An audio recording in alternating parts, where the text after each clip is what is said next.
Wolfpack ready to go. That Ranger bullpen was exquisite yesterday. 8 innings of 2-hit, no-run baseball. They were the unsung heroes, allowing Ian Kinsler to hit that walk-off home run. They're actually deleting members from the Wolfpack right now. Frankie Francisco on in the DL. More on that later. For now, it's all good with Kevin Millwood. Kevin going for his 9th win of the year. The Red Sox batting order. The Red Sox had the best record in the AL. It starts with Ellsbury and last year's American League MVP Dustin Pedroia. Kevin Youkilis and David Ortiz, Jason Bay and J.D. Drew, Lowell, Veritek, and Lowry just off the DL. A couple of switch hitters at the bottom of the order for Terry Francona.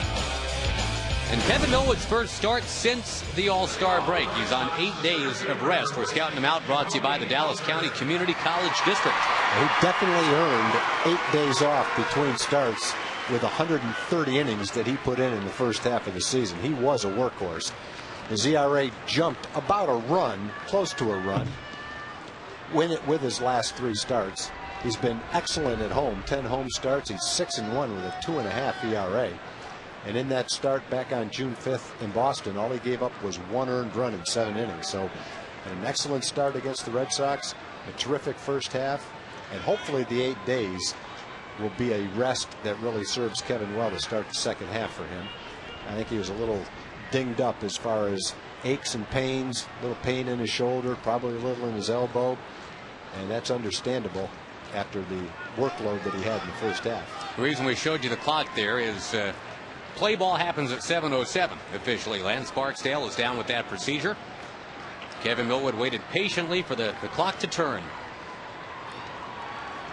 Now we are good to go with Jacoby Ellsbury and his 40 stolen bases. There was a time not too long ago that the Red Sox leading stolen base man had numbers like 9. Ellsbury has 40 already. Could be a 60 or even 70 stolen base season for this guy.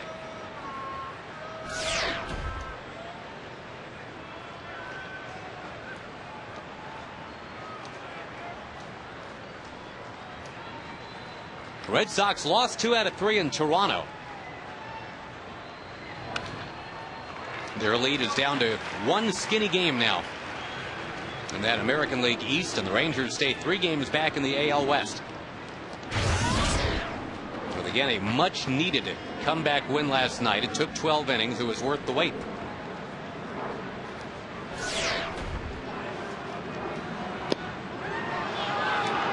Lance Barksdale says that's the ball. 1-2.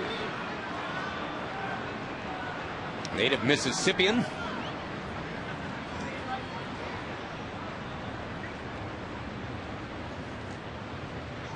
Millwood rocks and deals again. And missing in again. He's trying to throw that fastball in that comes back and catches the inside corner. And it may have. Like that did. One right before it was very close and just missed. Looked like the last one might have been there. That got him. That changed it up a little bit, doing that hard slider inside corner. And Ellsbury missed it. Excellent pitch right here. Great tight break to it. Great way to start the series. Here comes Pedroia now.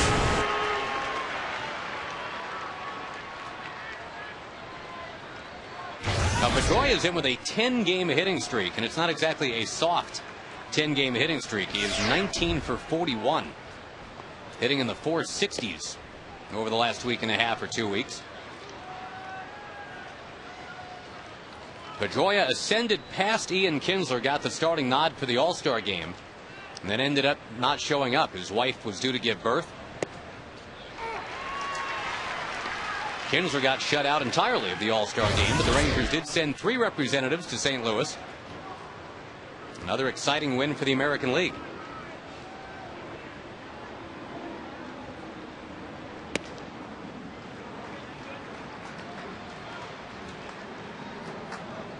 I'll tag, just go back to that game last night. The bullpen, obviously, the reason why Ian Kinsler was able to win it when he won it. 8 innings of no-run baseball. And the first time we are told in 18 years a Ranger bullpen went 8 innings, did not give up a run. Wow. Well, Ian doesn't have a chance to be a hero without the bullpen, that's for sure. And Ian became just the 3rd player in the last 52 years to have both a leadoff homer and a walk-off homer. It's the 5th time in big league history that had ever happened. Millwood absorbs a body blow. He had to. He couldn't. No way to get out of the way of that one. He extinguishes Pedroia on the comebacker. That'll bring up Kevin Youkilis. Murphy, Bird, and Hamilton out there in the outfield tonight. Young, Andrews, Kinsler, and Blaylock around the horn. Saltalamacchia doing the catching. Salty had 2 big sack bunts in the game last night. The first 2 sack bunts of his big league career.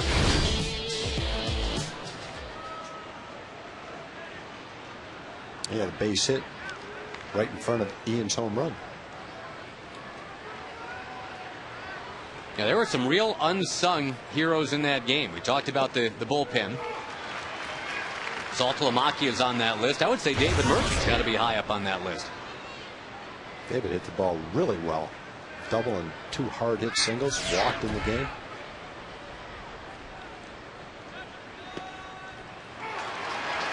The high strike called to Youkilis.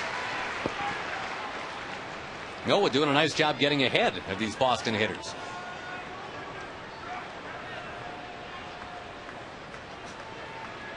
Terry Francona has been in charge of a couple of World Series victories over the last few years.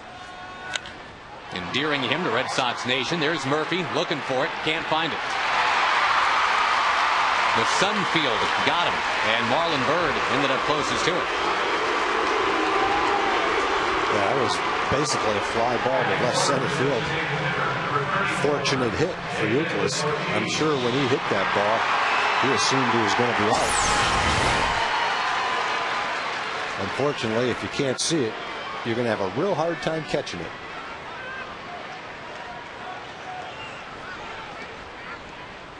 David had no idea where that ball was. He's going back just in case it was hit deep. I think the Rangers are at a disadvantage as far as the sun goes, night games at home, because the sun, right before it sets, seems to be at its worst when the Rangers are in the field. Right, at the top of the first. Yeah, by the time the bottom of the first rolls around, it's usually not quite as bad.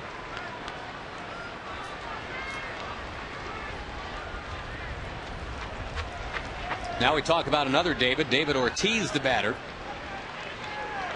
A guy who just massacred the Rangers last year.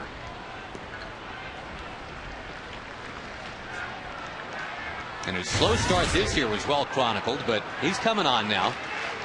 11 of those 12 home runs he's hit in the last 6 weeks.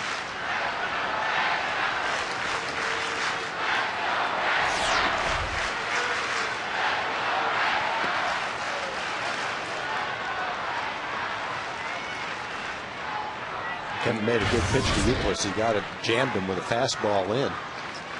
And probably 99 times out of 100, that'll be an out.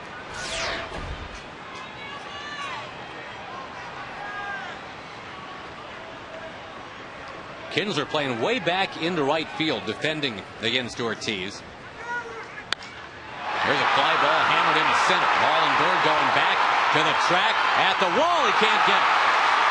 And he put a rip in that wall as well. Youkilis scores on a David Ortiz double. And a fly ball that fell in front of Murphy comes back to cost Kevin Millwood.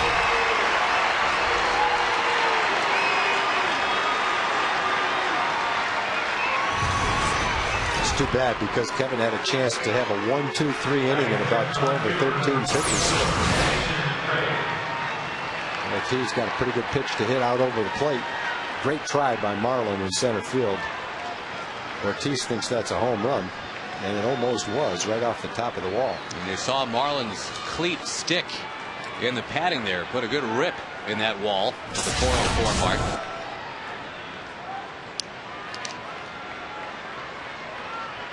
Now the leader in runs batted in the American League, Jason Bay. Although he's been struggling a bit of late. Line drive caught. And Millwood's out of the inning. But the David Ortiz double has made it 1-0 Red Sox. John Smoltz will be on the mound when we come back.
Airlines batting order.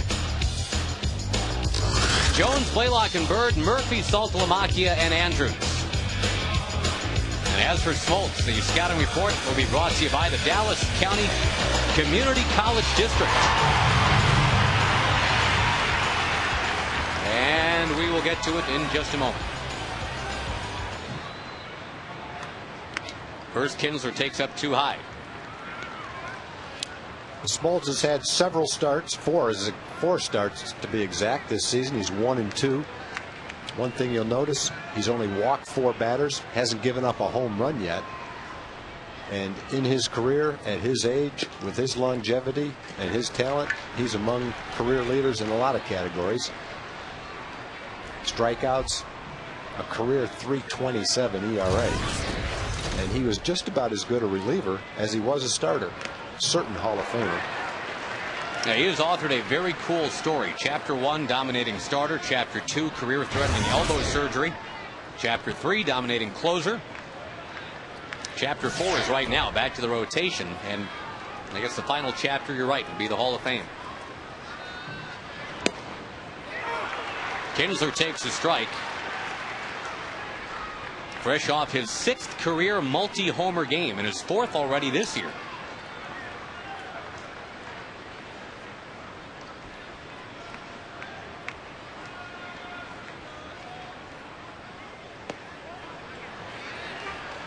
On appeal, no swing.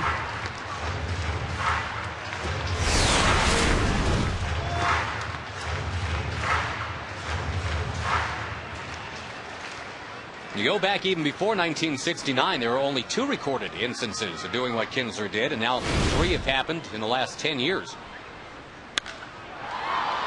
High fly ball to right.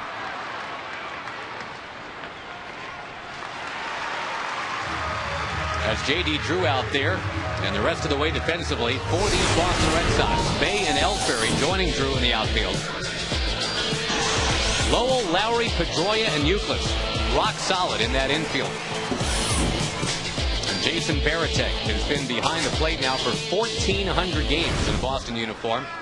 Terry Francona wasn't sure he would have Varitek for this year. There was a lot of talk about his contract situation, whether or not the Sox would re-sign him. After all that hue and cry, he's had a very solid year, 13 home runs.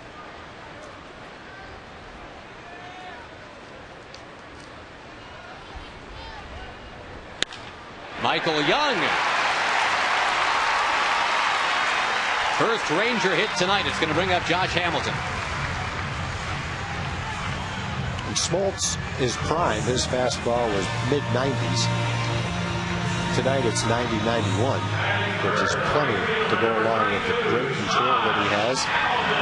The slider, the curveball, got a really good assortment of pitches, still does, and plenty of fastball to still be successful.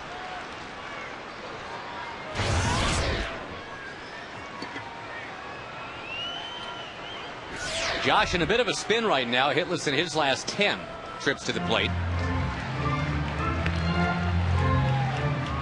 Last night, the 3-4-5 part of that Ranger order, the meat of the order, was completely hitless, 0 for 13.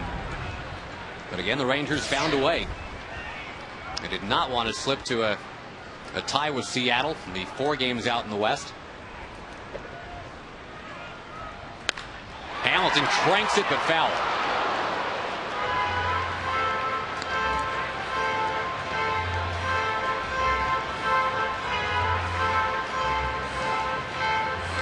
Got a real nice crowd working here tonight, and they're still filing in to the ballpark. As expected, quite a few Red Sox fans in the house, but the Ranger fans so far are out shouting Red Sox Nation.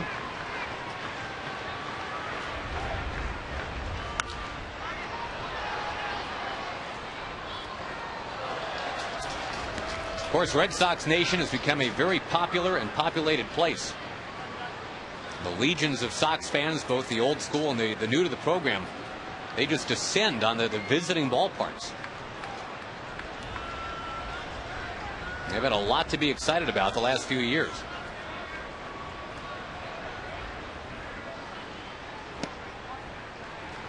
No, it's crazy, but for a lot of these fans, it is actually less expensive to go ahead and get some airline tickets, get a cheap hotel, buy some $10 tickets or whatever to whether it's a Rangers game or a Royals game, something like that, rather than way overpaying in Boston. A lot of fans have decided to start doing that now. Another foul from Hamilton. Yeah, it's definitely true for Red Sox fans who drive to Baltimore, drive to Toronto. Can't drive to New York. There's no tickets left there. I'm sure they have to pay premium to get those tickets. But there's always a lot of Red Sox fans in Toronto and Baltimore as well.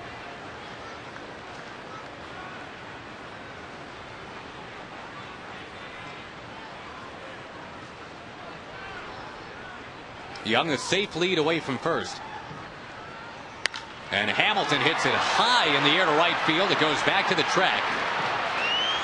J.D. Drew waiting, and he's got it. 2 fly balls to right in the inning. It brings up Andrew Jones.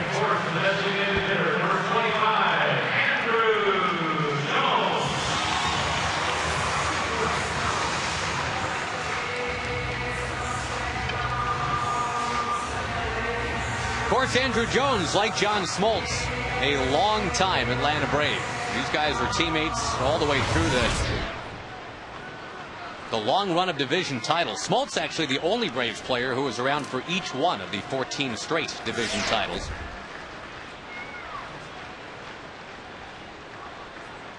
But right there along with him, almost every step of the way, racing down fly balls in center, was Andrew Jones.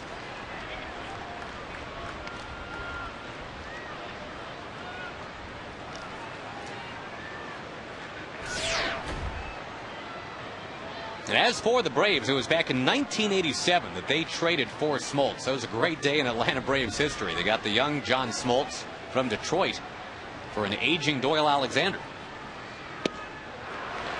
And at the time, it actually looked like a good deal for Detroit. They traded a guy who was 4-10 for Double-A Glens Falls, an ERA in the high fives. That's Smoltz. Doyle Alexander went 9-0 for Detroit, helped him get in the playoffs in '87.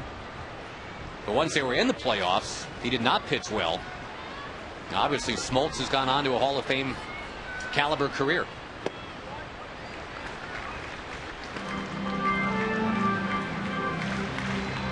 Cy Young in 1996. A 24-win season, and then later, as you mentioned, Tag, he's also had a 55-save season. It's a pretty complete career.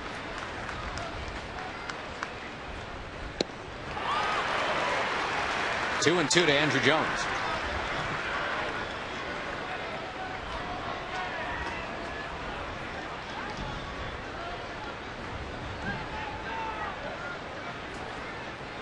Smoltz used to be known as Marmaduke. Was in the big cartoon dog. One of his teammates once explained, you tell him no, no, no, and he does it anyway. You just can't help still loving him, though. Andrew Jones in the air to center. 3 fly balls from the Rangers here in the first inning. And the 1 hit from Michael Young. We are at the end of 1. Billwood goes back to work now. 1-zip Boston.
Thanks, Josh. Look at this little cute little Ranger fan right there. 4 months, they tell us. But hey, in Community Corner tonight, we have Karen Morse of the Texas Rangers talking about the upcoming Rangers Hall of Fame luncheon. Still tickets available? Right. This is the last week to purchase tickets. It's the Hall of Fame luncheon sponsored by Dr. Pepper. We'll be honoring 2009 Rangers Hall of Fame inductees Toby Harrah and Ruben Sierra.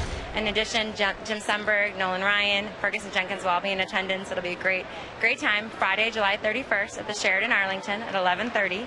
And tickets are still available this week. And for Ranger fans wanting tickets, what do they need to do, Karen? They need to go to texasrangers.com/luncheon or call 817-436-5933. There we go. David Murphy catches that on cue. Appreciate it. Good seeing you, Karen. Josh. Thank you, Karen. Thank you, Jim.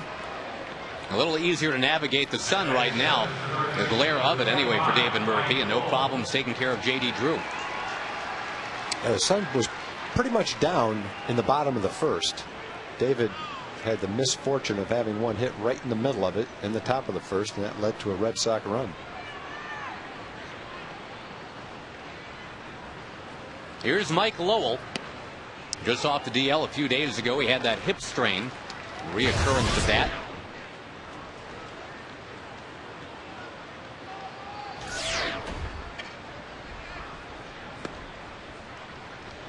We mentioned the Red Sox lost their last 2 in Toronto, including that last game pitched by Roy Halladay, whose name continues to be bopped all around as a guy that might not be a Blue Jay much longer. Line shot foul. What are we, 11 days, I guess, right, from the first trade deadline? Yeah, for a lot of players, it doesn't end up being a deadline because they eventually pass through waivers. I mean, yeah, they pass through waivers, so the team has the right to trade them after the deadline. However, in Roy Halladay's case, he will not pass through waivers. He will have to be traded before the trade deadline if they want to trade him. And for the Blue Jays, they can wait. And every time he pitches for them, they get a great game pitched by one of their own pitchers. There's a little more urgency for the teams that want him, because with every time you don't have him, that's a game you might not win, and every game counts in a pennant race. So there's a little more urgency for the teams that are trying to get him. In the Blue Jays case, they know they've got 11 days, and they're going to try to play each team against the other one, whoever they might be, and make the best deal they can.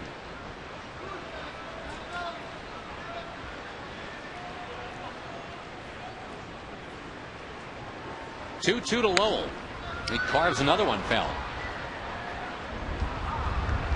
Of course, the Rangers, one of those teams that are so deeply entrenched as being in contention that you just kind of can't help, if you're a Ranger fan, but to wonder what may or may not be available, knowing that the Rangers have such a deep farm system from which to deal.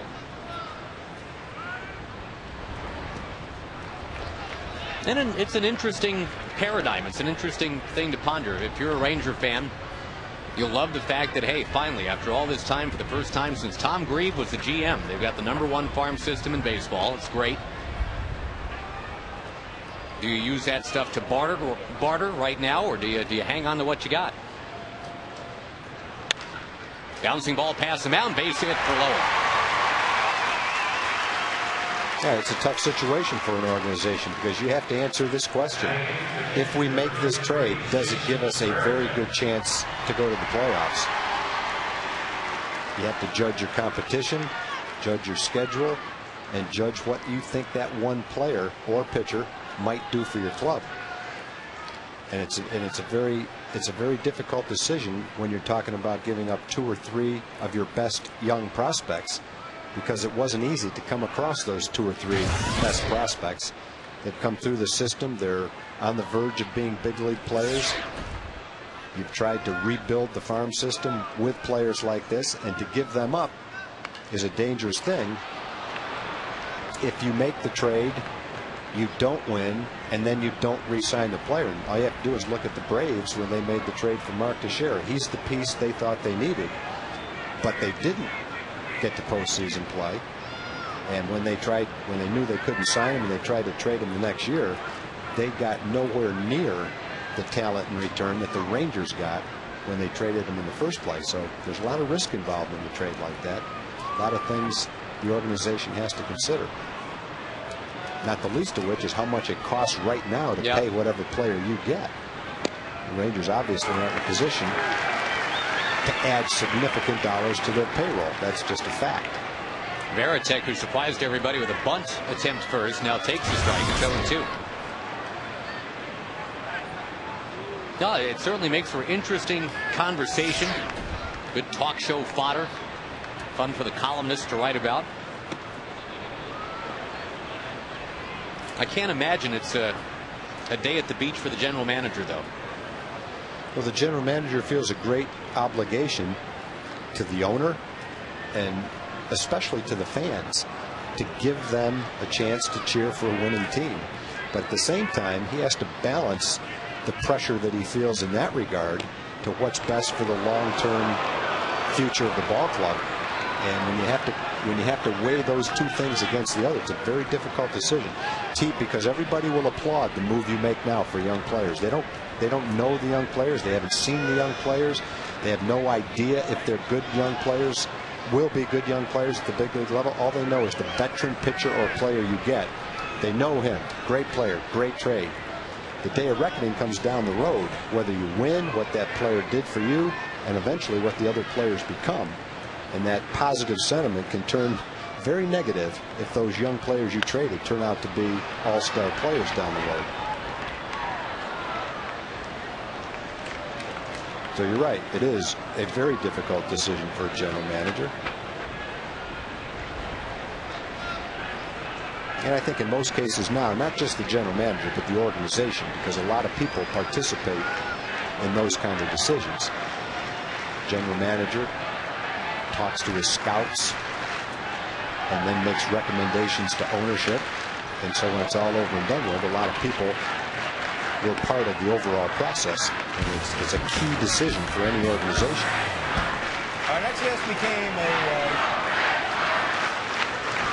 And Jason Varitek, the guy at the plate, is a great example of a trade deadline deal that went very, very well for the team that got him. It was Varitek and Derek Lowe for Heathcliff Slocum. That's unbelievable. Finally put in play by Varitek. Wallenberg again going back. Doesn't have to rip up the wall this time, though.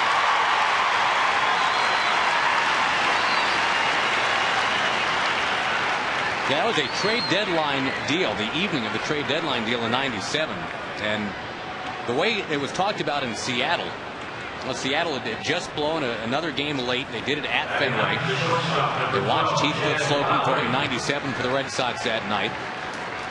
And legend has it, we've told this story before, that the two GMs of those teams talked, and the Red Sox, Dan Duquette, had told Seattle's Woody Woodward Slocum for either Varitek or Lowe. Woodward thought he heard Slocum for both guys and wanted Slocum that bad, he made the deal. Gee, I can't imagine that Dan Duquette didn't say, oh, no, not both of them. I just, No, I just want one of them. Take one of them back. I wouldn't do it like that. One's plenty. If that story's true, and I don't know whether it is or not. No, I've never been able to verify it either. If that story's true, if you're Dan Duquette and you pick up that phone, that's almost like hitting the lottery. You can't believe your good fortune when you hear that conversation. Lowry sends it down the line, foul.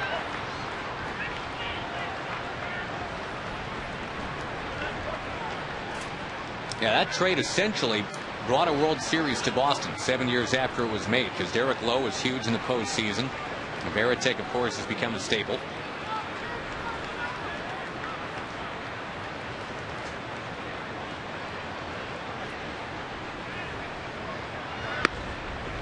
The Stanford product, Jed Lowry, has to back away. He was gone for 3 months for Boston.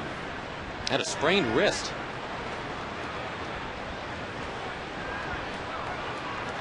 And with his reemergence, they said goodbye to Julio Lugo. That was a deal that did not go well for Boston. Well, the Rangers have been on both sides of that type of deal. I can remember when we traded Steve Buechele, a veteran player that Pittsburgh wanted for a pennant race, for two young players, Miller and Fajardo, two good young right-handed pitchers. They were probably two of the top 10 pitchers in all of minor league baseball. The Pirates had a lot of risk involved in that trade, and neither pitcher ever became a solid big league player. So you just never know. This pitcher's looking pretty good right now. Kevin Millwood takes care of Lowry. It stays 1-0.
Red Sox leading 1-0. We go to the bottom of the second inning, and Hank Blaylock will take a strike from John Smoltz. The Smoltz versus Millwood matchup tonight. Very intriguing. If you're an Atlanta Braves fan, you're having a little flashback, knowing full well that those guys were teammates for 6 years. Millwood learned a lot from John Smoltz when he first broke in. As we mentioned, they will be catching up on old times on the golf course tomorrow.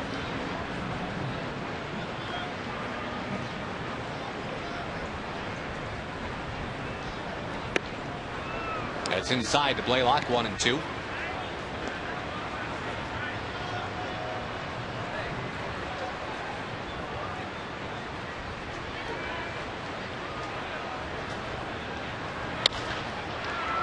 serve towards left center.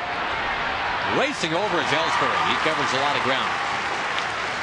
We're talking about Smoltz and Millwood. John Smoltz provides our Geico quote tonight. Kevin Millwood has pitched a lot of games, and for Smoltz, it's hard to think of Kevin as a veteran pitcher, but he is now. More than 2,000 innings in the big leagues. 34 years old. It's a good line. If he's a veteran, I'm an antique. He doesn't look like an antique, though, when you look at him. No. He does not look his age. He does not pitch his age. He's in great shape. There's a lot of that going around. We'll see another 42-year-old later in this series, Tim Wakefield. And, of course, the Rangers have Omar Vizquel at the age of 42, bouncing around like he's 22.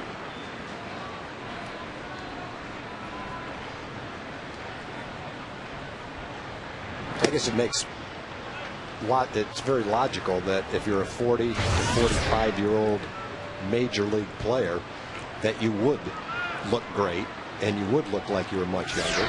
Because if you looked like a 40 to 45-year-old everyday guy, you wouldn't be a big league player anyway. You wouldn't be in shape to do it.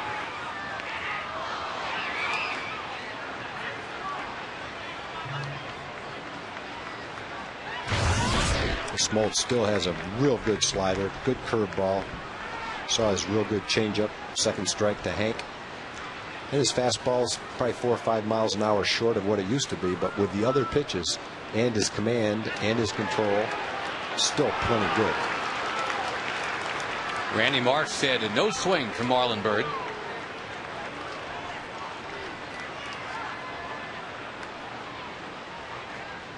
Marlon, a couple of hits last night.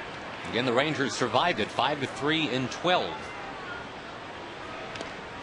And John Smoltz still has that strikeout pitch working. More than 3,000 strikeouts in his big league career. That was either a changeup or a splitter, depending on how he gripped it. It looked like a changeup. 84 miles an hour, and the movement is very difficult to make contact with.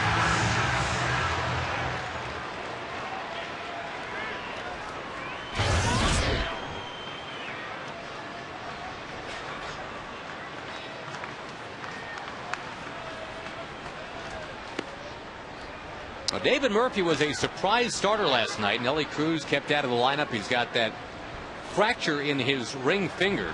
It's something that he is determined to play through, but a couple nights off to hopefully just heal up a little bit. The first of which was last night. Murphy pressed into duty, got on base 4 times. Smoltz had his best start of the 4 in his last start. 5 innings, 1 run.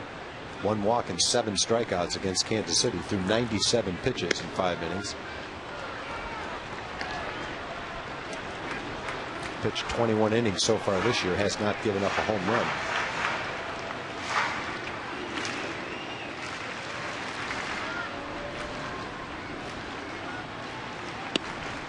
We saw a lot of this in the game yesterday. Murphy confidently and comfortably taking him to go to 3-0. Now it's 3-1.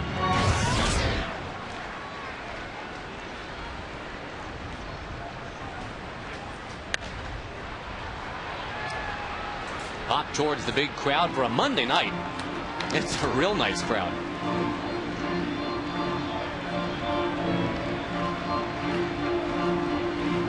In that Minnesota series, the Rangers drew 34,000, 31,000, and 27,000. Of course, there were 82,000 next door watching soccer yesterday.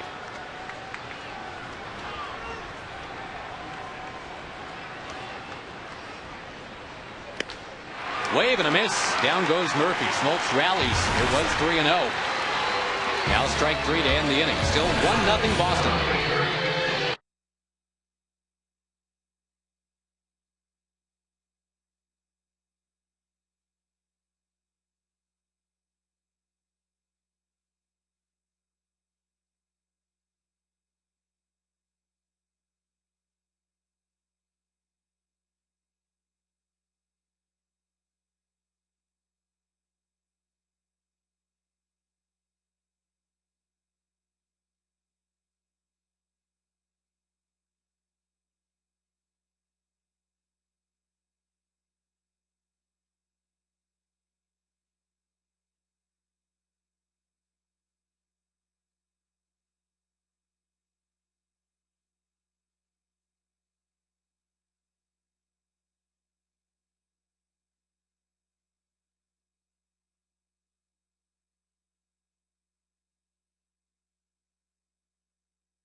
A 2-out RBI double from David Ortiz in the first inning. The only run of the game so far. We go on to the third tonight. Millwood against Smoltz.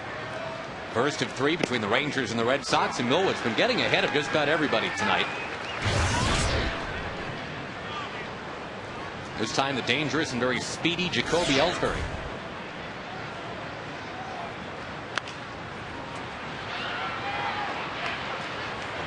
And a very interesting player too. Jacoby Ellsbury tag is a full-blooded Navajo Indian, a direct descendant of the legendary Ganado Mucho, who once brokered a peace treaty with Kit Carson on the Old West frontier.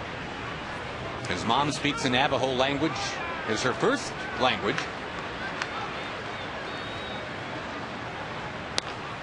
Ground ball to Kinsler. Got him. Nice curveball right there from Kevin. He had a real good curveball in Boston a couple of months ago, month and a half ago, when the Rangers won 2 out of 3.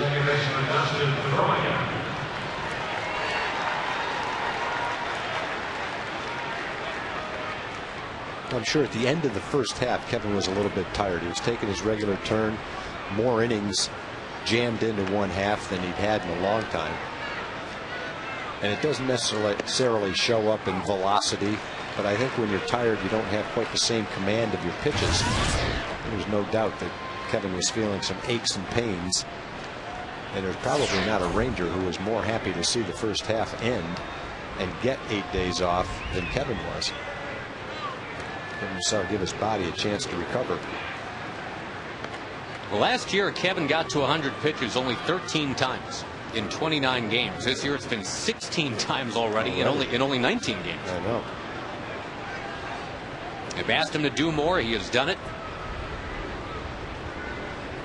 I would say if you had to just toss a ballpark figure out there, nice slow curveball. Yep. He's probably gone one more inning every time out this year than he did last year. And in almost every game, if you went back to the last couple of years, his outing would have been over one inning before it was over this year.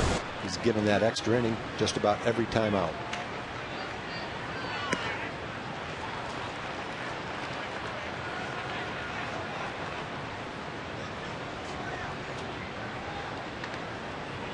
The Rangers will be looking for that extra inning tonight after 8 innings for the bullpen in last night's game. It'll be a good night to have some quick innings. Problem is, Boston, more than any other team really, they just work you over. We're looking at it right here. A lot of long at bats, a lot of foul balls.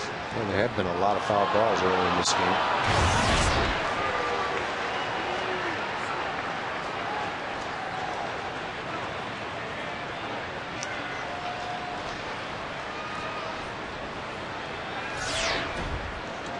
Last year's MVP with a .326 average last year, .305 this year for Pedroia. Another foul. He had 17 home runs last year. He was 20 of 21 stealing bases, played great D. The family got 2 tonight. Same family caught that one? I'm pretty sure the little boy's got 2 in his hand. I don't think he caught that last one, but it got to his hands pretty quick. This area right below us is prime foul ball area. I don't think there's a section of the stands that sees more than the section right in front of us. The 224, 225 range if you're scoring at home. And you get to turn around and stare at us to your heart's content. But not while they're pitching, because you might miss the foul ball. Right. Or you can stare at Dave Roberts and Don Orsillo next door if you're a Red Sox fan. There's Dave in for Jerry Remy, doing a real nice job in that Boston booth. Foul ball theater continues. And as every Red Sox fan knows, Dave Roberts will always be loved and remembered for stealing that base in Game 4 of the ALCS against the Yankees. Got into position to tie it up in the 9th. Red Sox rallied and won that one. Then they had to win the next one and the next one and the next one, and they did. And on to the World Series. If it wasn't for Dave Roberts' stolen base, none of that happens.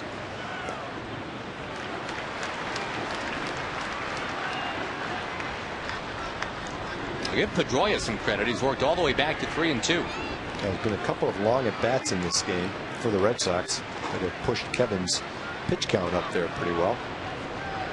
He's throwing a lot of strikes. Oh, we saw Pedroia do this to Eric Gagne his rookie year. Remember, a 12-pitch at bat, and then he homered. Millwood says, "Thank you very much. I'll just take that and throw you out." That's what you get for seeing all those pitches and fouling them off. Pedroia hit another ball in the first inning just like that Kevin Corral threw him out at first base. I think when you see the pitcher catch this ball, it probably limits the opportunity of him to really hurt one of his fingers, because you have to catch it pretty much right in the palm of your hand, which Kevin did.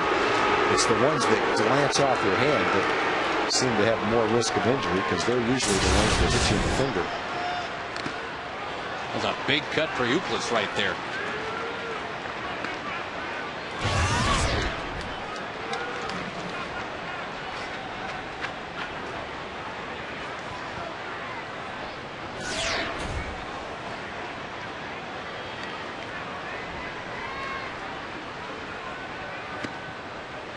Euclid was the guy that lofted that fly ball that Murphy just couldn't find in the first inning. It fell in between Bird and Murphy, and Ortiz ended up doubling off the wall.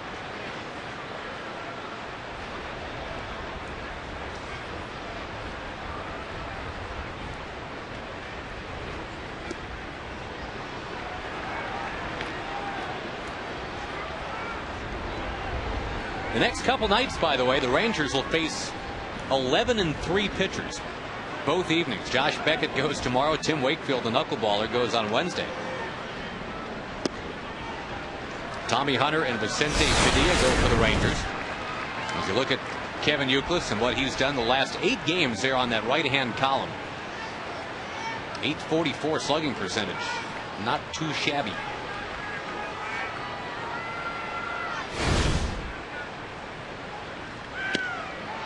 Taken for a strike.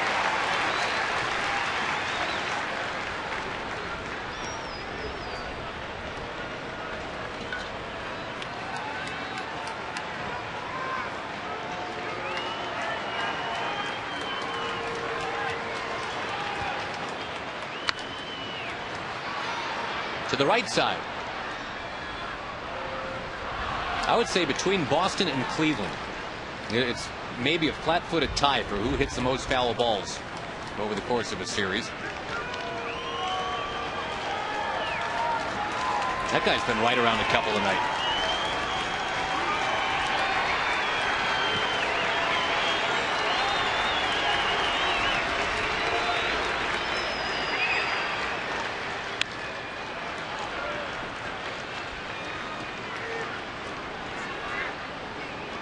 Now, it's got to be frustrating for Kevin Millwood, too, as his pitch count balloons up to 60 already.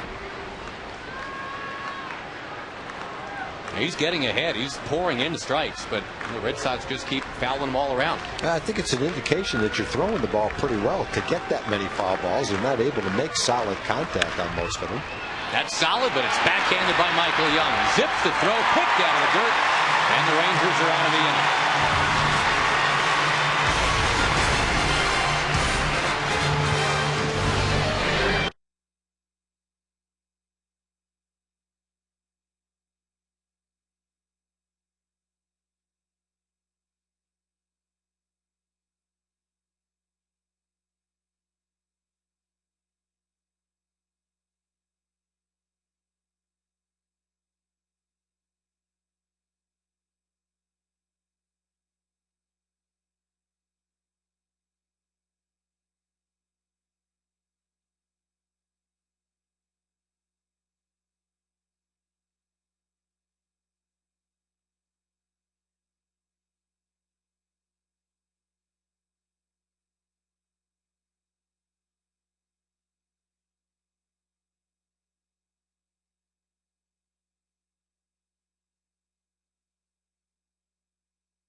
when you're on the road. You can catch the game on your computer, MLB.tv.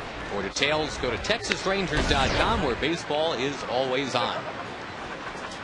Red Sox with that top of the first run that came across, and now into the bottom of the third, it is still a 1-0 game.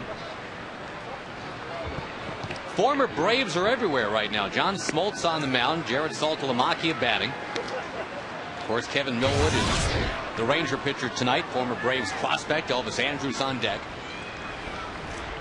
Somewhere Biff Pocaroba's ready to come up and get something. Pocaroba. Sure. Buzz Capra pitching.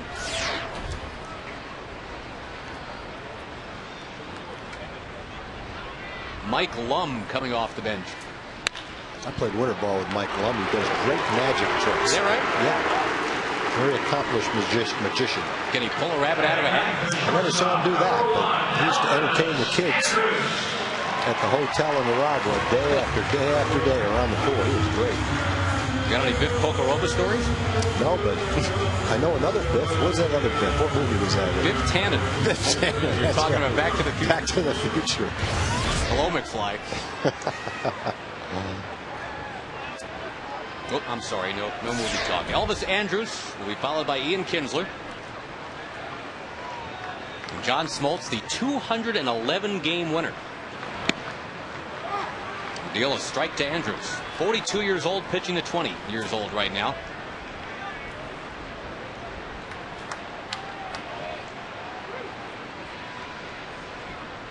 Elvis making his 75th start.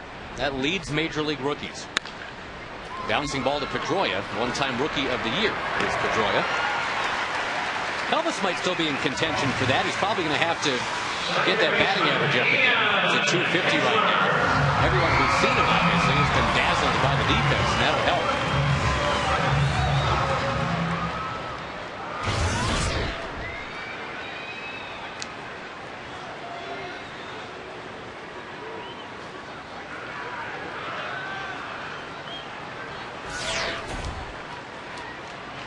Kinsler with the dramatic walk-off winner last night, right around 11 o'clock at night.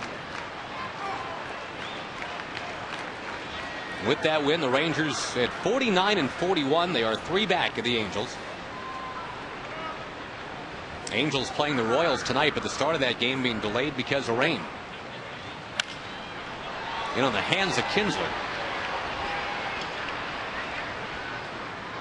He turned on one a little bit better than that last night. R.A. Dickey had been throwing knuckleballs, but he tried to sneak a fastball in there, and not so much. Well, the funny thing was that R.A. had a good knuckleballs last night. I'm not sure what compelled him to throw that fastball, but I think he'd like to go back and make it a knuckleball.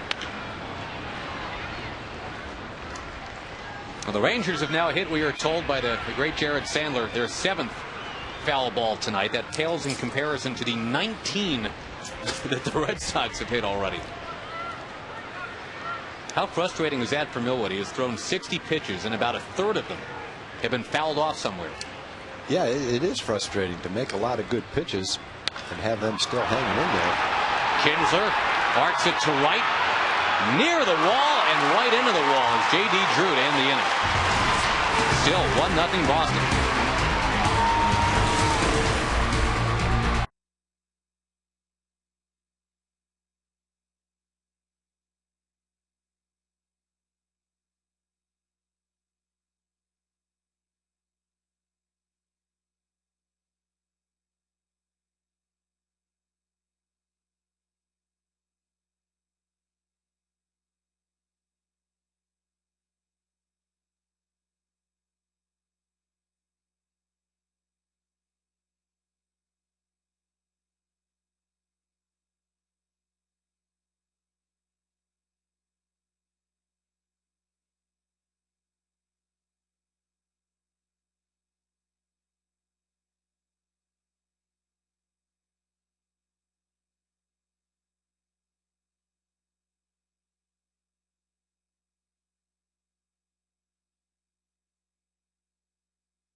No, I don't. Okay, you grew up in Cape Cod. You were a longtime Boston Red Sox fan, but moved to Texas 15 years ago. Now a big Ranger fan. Who's your favorite player? Michael Young. Yes, a very big Michael Young fan. Now, after the game, after the party here, the game here, you got any big plans, Nana? I'm going dancing with my grandson. All right, Oh, very wow. good. And there's his grandson, David. Well, congratulations. Happy birthday. Maybe we'll get a Ranger win for you. Okay, thank you. Okay, thank you. Thank you. That is awesome. Happy That is 100. great. Glad I met you because I watch you all the time. Did you hear what she said? What's that? I'm glad I met you because I watch you all the time.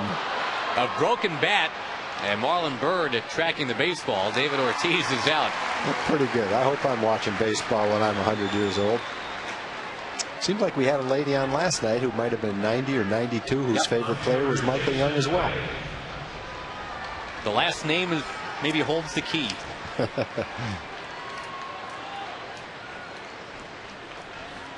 I'm glad she could be here tonight. It's a beautiful night for baseball. Nice to see she has shifted allegiances too.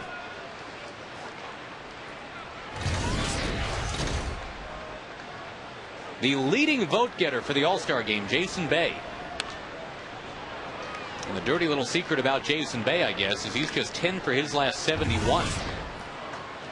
Batting average It's is not a secret anymore. well, I just outed him. Sorry, but no, he's still a great player, having a wonderful year. Leads the league in runs batted in, but not the kind of season he was having back when everybody was stuffing the ballot boxes for him. One thing he definitely does is walk. Check the forward leaderboard.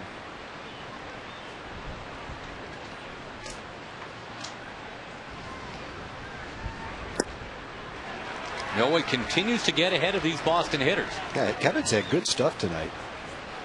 Pretty good command of it, too. The only negative thing is what you've just talked about. A lot of foul balls have pumped up his pitch count. Nothing wrong with a foul ball on strike one or strike two. It's those strike two foul balls that add up the pitch count. No difference between a swing and a miss and a foul ball early in the count. Although, I guess the one difference would be if you don't foul it off, you put it in play and make it out. You can zip through the lineup quicker. That would be preferred. That would be definitely preferred. But you could use a couple of quick innings. Choice between a foul ball and a triple, however, I'd have to say I'll go with a foul ball. Yeah. There's a foul ball. One of the many.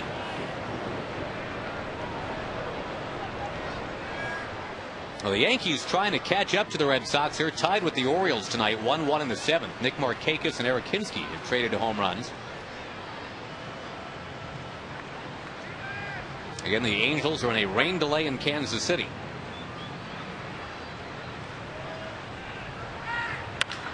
On the ground, Elvis Andrews, deep, planting, gunning. That was a tremendous play, but just couldn't get Jason Bay.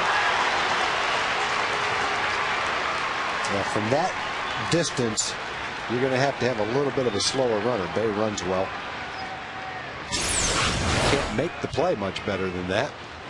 Can't get a whole lot more on the throw than that, but you're kind of at the mercy of the speed of the runner.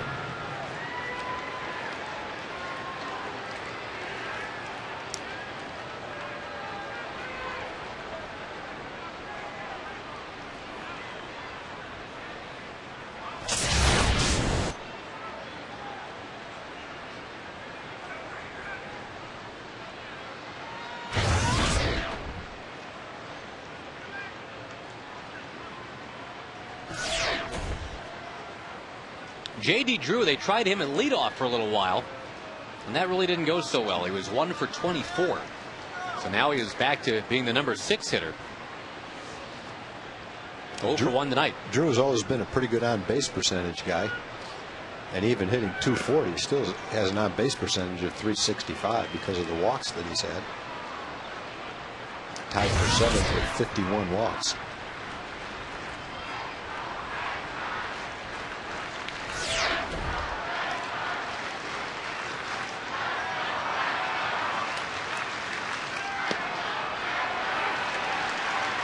Well, the Rangers took 2 out of 3 in Boston. Hadn't won there in a long time, but had a very good showing in early June. Noah a big part of that. 7 innings in the game that he pitched did not allow an earned run.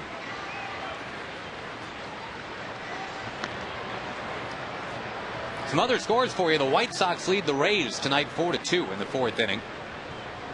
Tampa Bay a couple of solo home runs. Carl Crawford and the Z-Man, Ben Zobrist, number 18.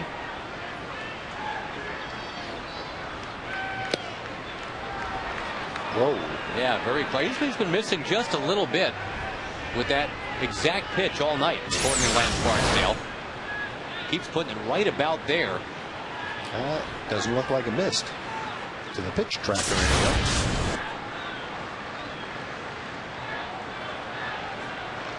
Runner goes. Good jump, too. Saltalamacchia powers it down there. It is in time. Great tag. Yeah. They had a good jump, too.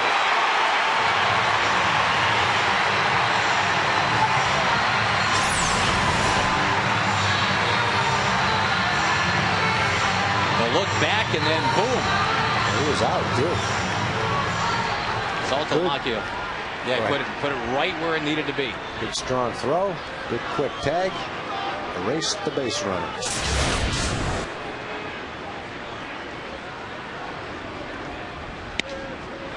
That time it's called a strike. 3-2. Yep, that's a strike. The other one was, that's for sure.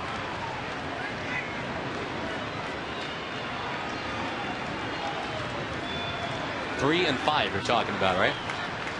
Yep. A lot of strikes. Now up with a walk. Yep. That'll bring up Mike Lowell. Let's get you to that Aflac trivia question here in the 4th inning. Aflac!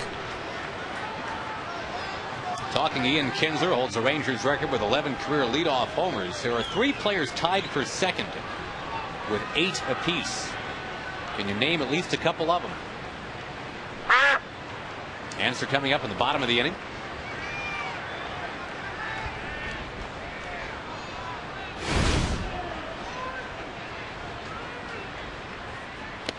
First one is a strike to Lowell. And again, the first pitch strikes tonight. Been ringing in there for Kevin Millwood.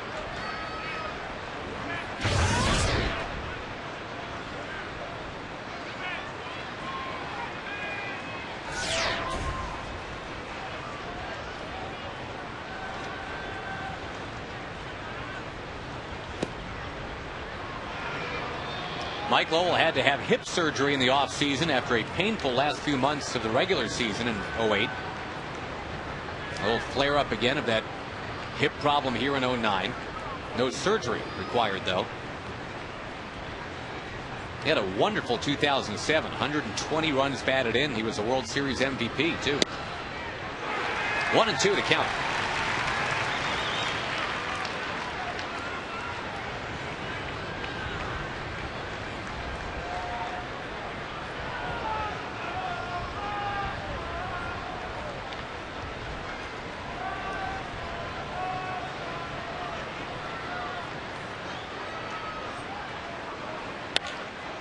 Andrews can't get it. Goes whistling right by his glove, and now the Red Sox have 2 on. A walk and a single. And a chance for Jason Varitek.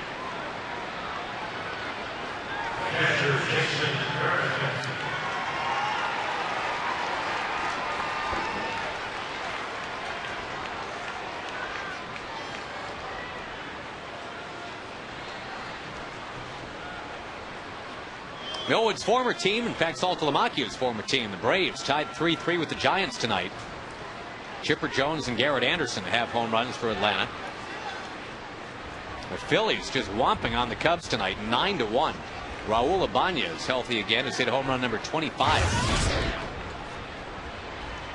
All of a sudden, the Phillies are making a mockery of that NL East.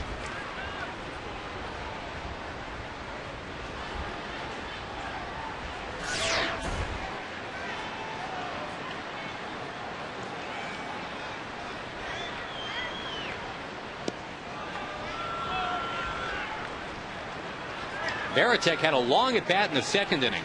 Ended up flying to center. Boy, again, Lance Barksdale pretty stingy with that pitch. Tight strike zone.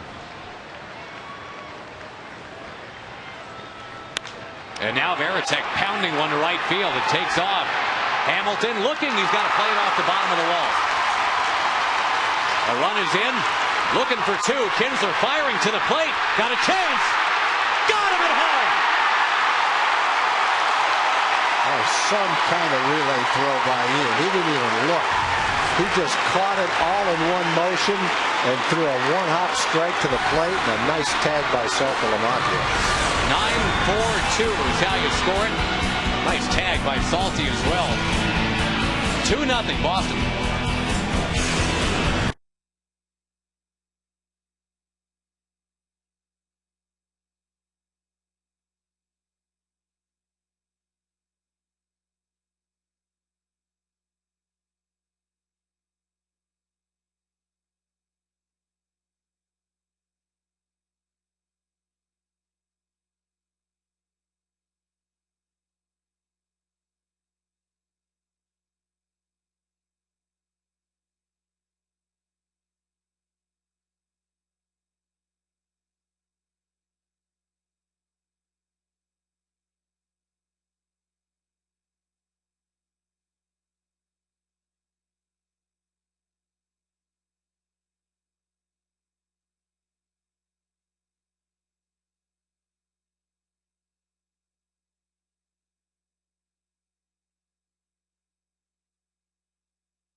Rangers team record for leadoff homers is Ian.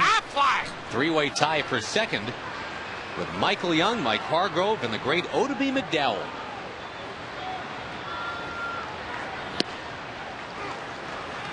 Now here is Michael Young as the Rangers find themselves behind 2-0. Boston's got 6 hits already. The last one was a double by Varitek to the base of the wall and right. But a great relay play made it just a 1 RBI hit instead of 2.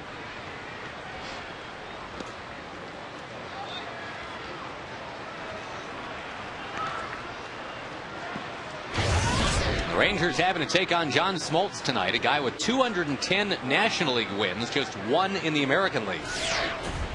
That was 9 days ago.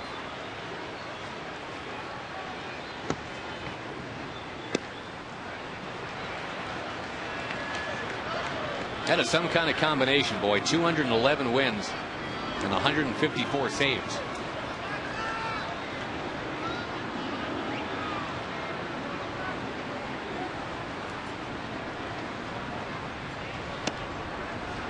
Michael Young has only drawn a couple of walks in the last 11 ball games. Here's the count to 3-1. Of course, Michael just keeps hitting. He's got 110 base hits. And a shot to get 200 again. Another base hit. Michael Young is on. That ball rolling towards the left field corner. Leadoff double for Michael. Two good at bats in this ball game for Mike. Base hit the first time up, had a slider in the left center field. Got ahead in the count. Looked fastball all the way. Smoltz was trying to hit the outside corner, but the ball comes in and up. Pretty much got all of the plate. And Michael ripped it down the line. Lowell was playing way off the line at third base. And so that ball just shot down the line for a double. Hamilton just missed one the first time up. Hit a sky-high fly ball to the warning track. A little bit more juice right here would be fine.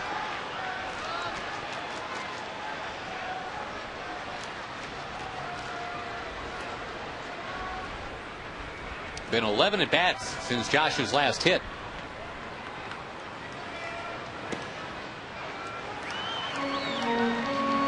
So far, the only Ranger with a hit is Michael Young. He's got 2 of them.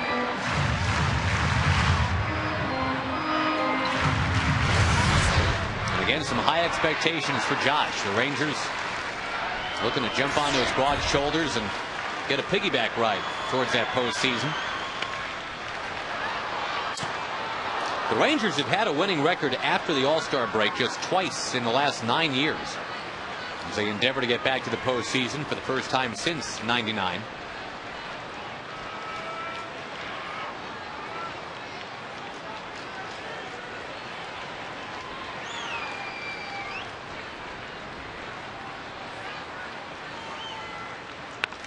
And on the hands of Hamilton. And a foul towards the camera well. Had Larry Allen ducking. You know, Larry was that quick and agile. Good move, Larry.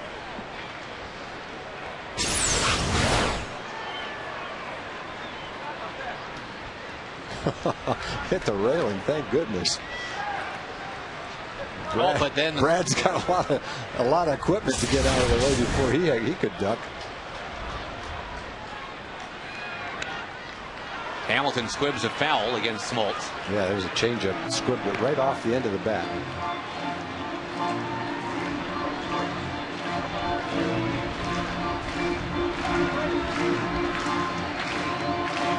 There's this at bat. Go to last at bat.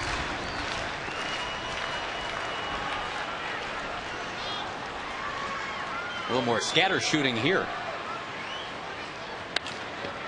On the ground, and Smoltz has got it. 42 years old, fielding your position and keeping that ball from being a base hit to center field. Play all those years with Maddox and Glavine, 2 guys who fielded their position so expertly. Smoltz makes a real nice play here.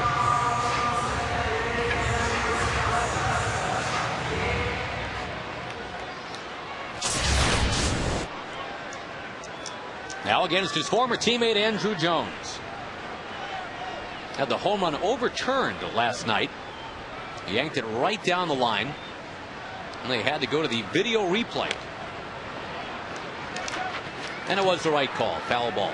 I think the one that knew it first was Andrew.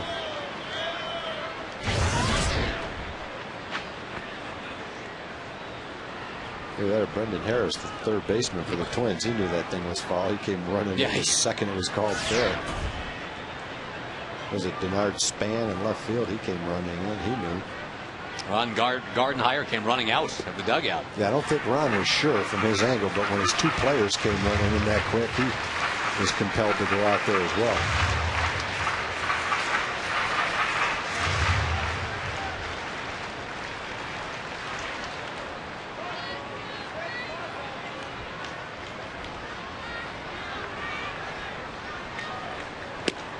A rip and a miss by Andrew Jones. Runs have been very tough to come by for the Rangers over the last couple weeks. Their pitching and defense has been keeping them in ball games. But for the second time this summer, the Rangers are just kind of in a stretch where they're not putting a lot of hits together all in a row.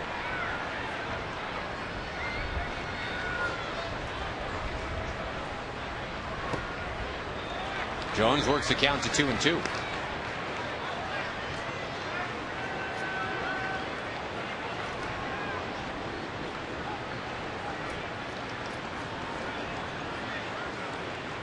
Only 70 games to go.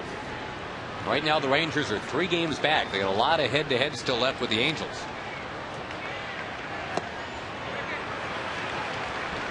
On appeal, no swing. Blaylock on deck. 3-2 now to Jones. Pretty obvious that Smoltz feels like Andrew Jones is a fastball hitter. He's throwing him pretty much all sliders so far.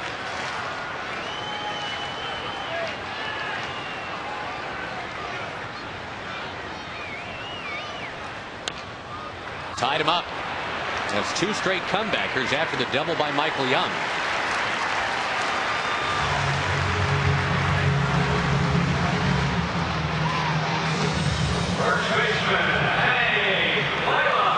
The Rangers' on-base percentage is down close to 40 points from a year ago. But the Rangers' record is better than it was a year ago. Tells you what the pitching and defense is done. And again, last night it was all about the bullpen. 8 innings, no runs. Actually, since the middle of June, since June 11th, Rangers have the second best bullpen ERA in baseball. Only Tampa Bay has been a little better. Blaylock shoots it towards left center. That is going to get down and roll. Michael Young has scored. Blaylock on his way to second base. 2-1. That's a big 2-out hit right there. You want to get on the board after a leadoff double, especially with the Red Sox holding a 2-0 lead. Smoltz throwing the ball pretty well. But for Hank to step right up there and get that 2-out double, that's a big hit. Give Marlin a chance to tie the game up. Tailing fastball away, and Hank hit it to left center field.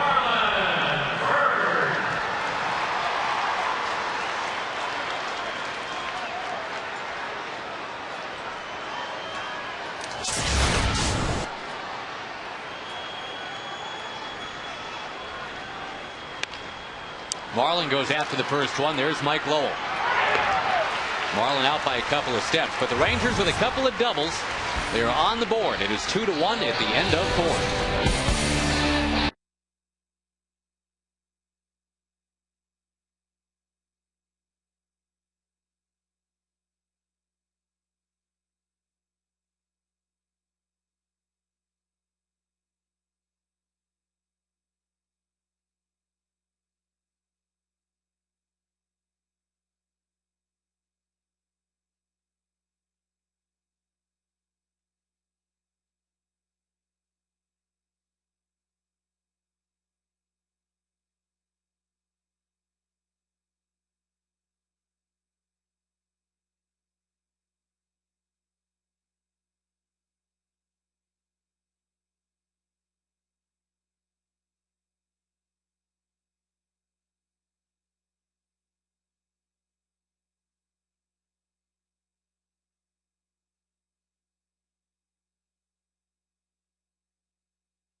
That's a cool kid right there, boy. 2-1 game as we go to the 5th. Kevin Millwood deals to Jed Lowry. Hey, guess what? A foul ball. And so much of that. Got an email tag from a Ranger fan, Don, wants to know, can batters deliberately foul balls off? And Sure. if so, how does that happen? You just swing late or swing early. You can do it as many times as you want. You cannot bunt a ball foul. Otherwise, you're out on the 3rd strike. And I'm not sure how that rule first came into play, but that may have been the reason that that came into play. If you bunt on the 3rd strike and it goes foul, you are out. And that was probably to keep people from doing the same thing. It would take exceptional bat control to foul pitches off on purpose. You literally could not foul a ball straight back on purpose. That would mean what you're trying to hit, instead of the whole baseball, you'd be trying to hit the bottom of the baseball. And I don't know any player, Ichiro, Rod Carew, that had the talent to do that. Now, there are some players with the bat control to swing late on purpose and foul balls down the opposite line. But to do it one right after the other, that's probably even difficult for the greatest hitters. So to answer your question, yes, you can do that, but practically speaking, I don't think there's many guys that can, nor would they go up there trying to do that. Well, one guy for sure that was known as kind of a foul ball king is Dave Magadan, who's now the hitting coach for the Boston Red Sox. He could foul them off with the best of them. And I don't know that he was doing it on purpose, though. I mean, the goal is to get a base hit to put the ball in play. But what some players, and I'm sure Magadan was one of them, has the ability to do is foul a really tough pitch, that down and away pitch that you can't really drive but could be a strike, and you just kind of flick at it at the last second just to spoil it, just to make sure it's not a called strike. Some guys have the knack for doing that. Called third strike to Ellsbury after all those foul balls.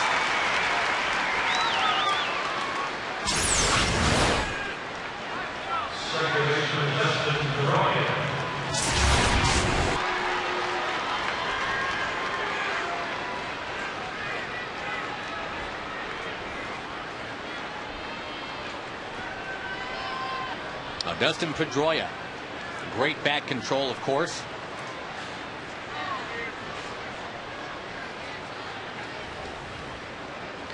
Pedroia is only like 5'7", 5'8", but the thing is, he swings like he's Adam Dunn. It's a big rip for a little guy. He's a guy that he also doesn't strike out very much. No.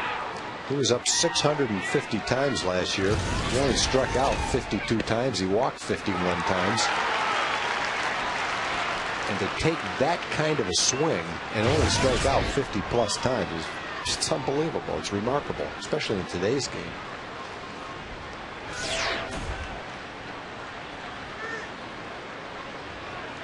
Two-strike pitch. And it's been said that Pedroia kind of bridges the gap between scrappers and sluggers. Because, yes, he does get the uniform dirty, comes through in the clutch, and plays with that kind of arrogance and feistiness.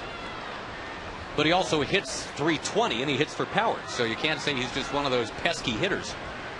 No, he is not that. 54 doubles last year, 17 home runs. On the ground, Michael Young spins around. Got his man.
Bottom of the fifth, and John Smoltz dealing tonight.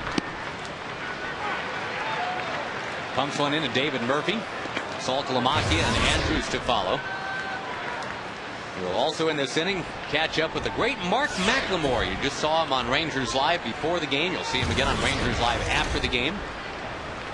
Get his take on The pitching duel, a couple of former Atlanta Braves tonight, Mac, and two good friends in Smoltz and Millwood, but that all goes out the window, right? Absolutely goes out the window. After the game's over with, they'll be friends, but right now they are definitely competitors. Who would you regard as some of your better friends in baseball, guys that you played with long enough to, when you'd face them again, you'd go, man, it's tough to want to beat this guy? Well, not very many pitchers. Usually, there are, batters don't usually have a lot of pitchers that are their friends. But I would probably have to say Alan Mills was probably my best friend as a pitcher. And the first time we faced each other, it was hilarious. Trying to fight back the smile? Absolutely. I mean, I almost just lost it right there in the batter's box, and he's standing on the mound. I don't know. I know you remember him. Josh, he used to wear his hat down like Dave Stewart and get that wonder how he could see. Very intimidating. The little Fu Manchu, but I knew that really wasn't him.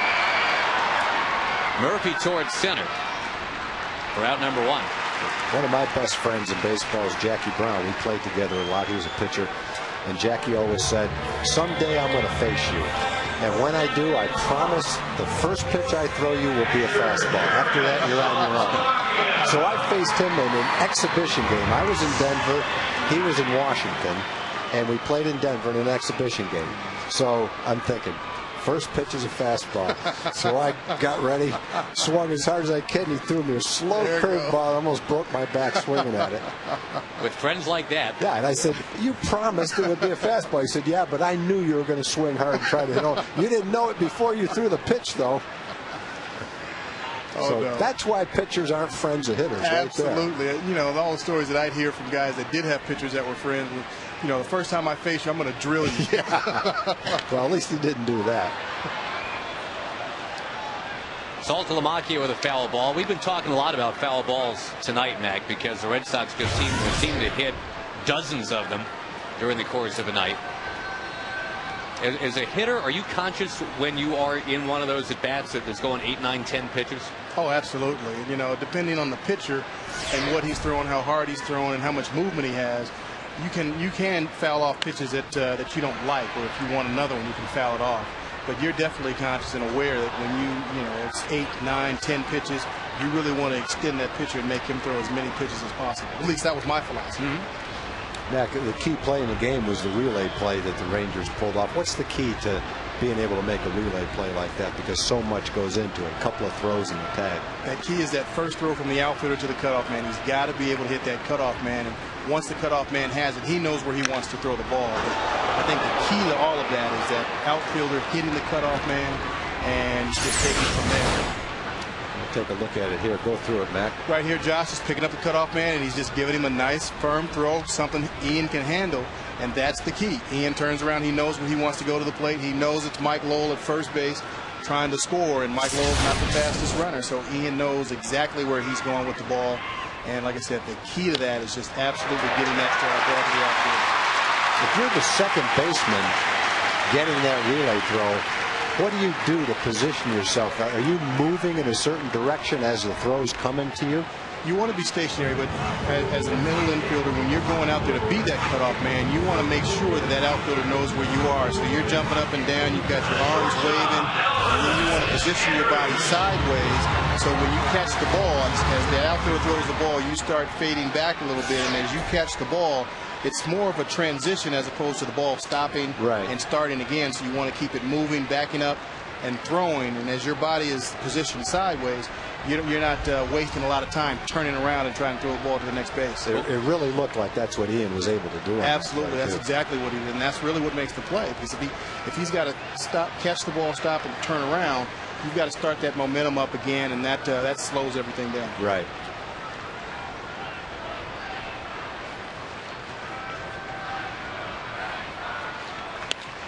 Andrews lifting it to left. That'll be tracked and caught for out number 2. And now the man with the relay throw of which we were speaking, Ian Kinsler. That's kind of cool that, we've been talking about Kinsler as the man that blasted a couple of home runs last night, but now we can also talk about the grace with which he handled that relay play too. It makes you appreciate that he is not just a slugging offensive players. A lot that Ian Kinsler can do. Absolutely. He's been playing great defense this year. I think you don't really notice it until it's not there. That's when you really see what he's really capable of doing. He makes things look very easy. He's getting, I think, very, very comfortable defensively, turning the double play, coming in on balls, going back. Every facet of the game, he's getting comfortable defensively, and he's just making it look easy. And so I think you really don't understand how difficult it is until it's not there. Well, at this point of the season last year, Ian had 14 errors. This year he's got 6. That's great. I mean, that's what he's doing. He's improving every year, and that's what you want to see. I just think he's just a lot more comfortable out there and not trying to force the issue, and he's keeping his concentration where it needs to be. Turns on that one and fouls it. Yeah, none of the errors that Ian made last year were errors he made because there was a play he couldn't make. There's not a play on the field he can't make. You're right, Mac. He was just careless at times and booted a couple of routine balls, dropped a pop-up here and there. And his concentration is much different this year. I just think it comes with maturity. He understands what he's supposed to do, what's expected of him. He's getting into that position of a team leader, and he's getting it done. Absolutely. Down on strikes here, though. John Smoltz got him. Thank you, Mark McLemore. Talk to you after the game. You got it. We'll see you. All right, on Rangers coming up afterwards. Get us a run next time you're here now.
Here at the ballpark tonight. Rangers lost 2 out of 3 to Minnesota.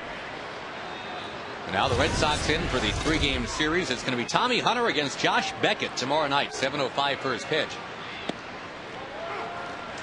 Tonight it's all about the former teammates, the former Atlanta Braves, Millwood and Smoltz head-to-head.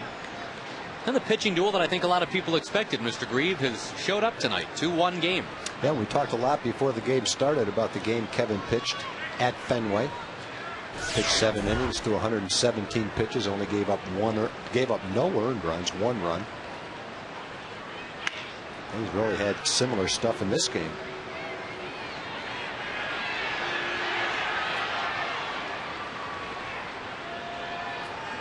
He's at 92 pitches right now, so to get through 7 in this game, you have to be efficient with his pitches these next 2 innings. Jason Grilli is one guy that did not pitch last night, and as it turns out, he had stepped on a baseball during batting practice last night, twisted his ankle. They weren't sure if he could go or not. He showed up today and said the ankle feels a lot better, so Grilli might be a guy that you look to around the 7th inning or so tonight.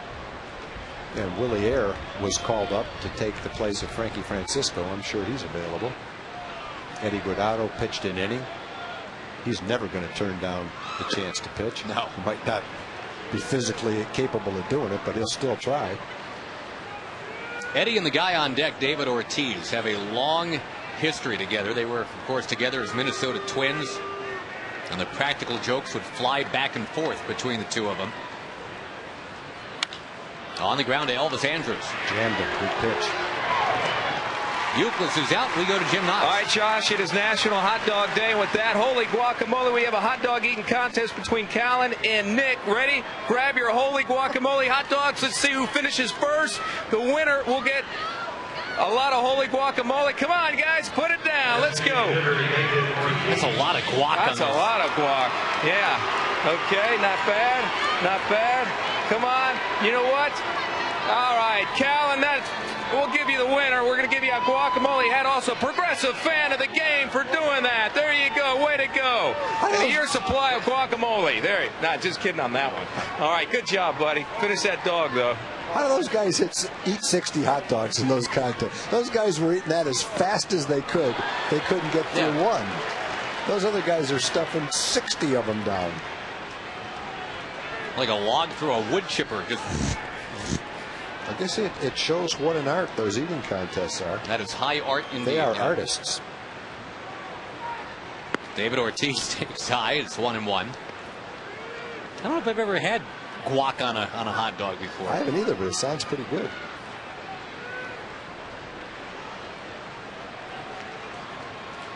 A lot of things I haven't put on a hot dog before, but we won't list them all here. David Ortiz, hey, guess what? A foul ball. All right, speaking of putting food where it doesn't belong, the Eddie Guardado, David Ortiz practical joke war from back in Minnesota. Story goes that one time David Ortiz was looking for his shorts. Eddie Guardado told him to check out the freezer. And while Ortiz rushed to get him out, Guardado lined Ortiz's jeans with peanut butter. Wow, that's pretty cruel. Yeah, but we don't know what Ortiz had done to Eddie. No. That would be a bad feeling when you put your jeans on. First of all, you don't know what it is. Once you found out it was peanut butter, you're probably relieved that that's all it was. That would be my first reaction. Thank goodness it's peanut butter.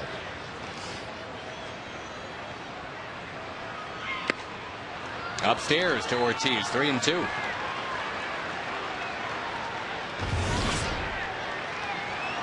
Well, there's 100 pitches now for Millwood. And remember, he went 117 against the Red Sox in June.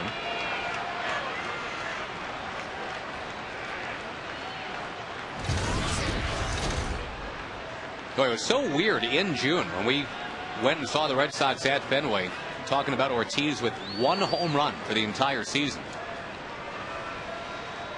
Yeah, he started to hit the ball a little bit better, at least home run wise for sure, but last 131 at bats he's hitting 275, which doesn't sound great, but compared to what it was earlier, it's a lot better. One of the most popular guys universally in baseball is Ortiz. Tom Verducci had the great line about him. He said that this guy simply never walks alone. All people, teammates, opponents, fans are, in Verducci's words, drawn to the sunlight of his personality. I think that's about right.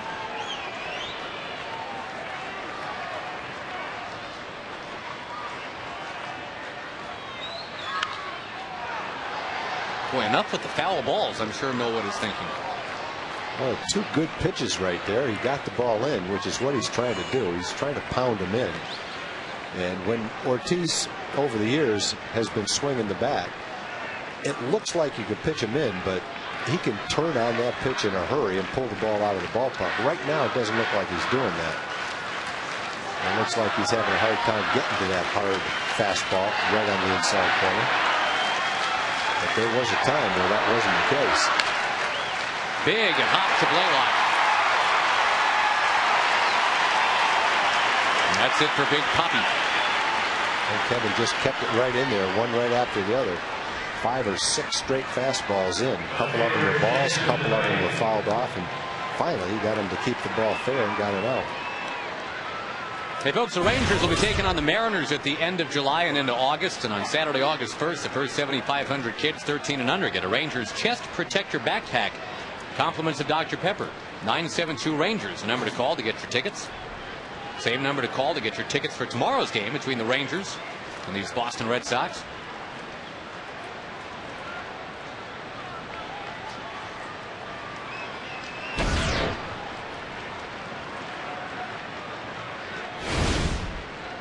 Here's Jason Bay.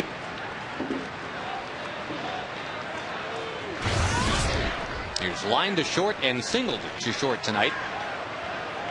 Leading RBI man in the league. There is the 30th foul ball that the Boston Red Sox have hit now in not even 6 full innings. Do we have a stat for the average amount of foul balls hit by a team in the game? I used to For have 9 something innings? like that. I wonder what it is. Excuse me while I This look this feels up. like a lot. So 30 in 6 innings, about 5 an inning so far. There's foul ball number 31.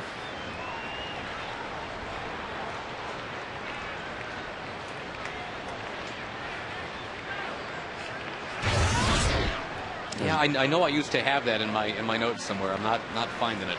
No doubt, though, that the foul balls have pumped up Kevin's pitch count, especially those that come with 2 strikes.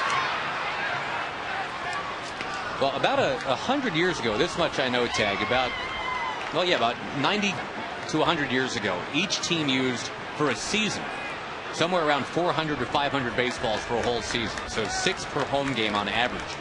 Today's average is 4 dozen baseballs per game, 48 per game, times 81 home games. So that's about 3,900 balls a year, as opposed to 400 or 500. I don't know how many of those 4 dozen per game are fouled off. Right.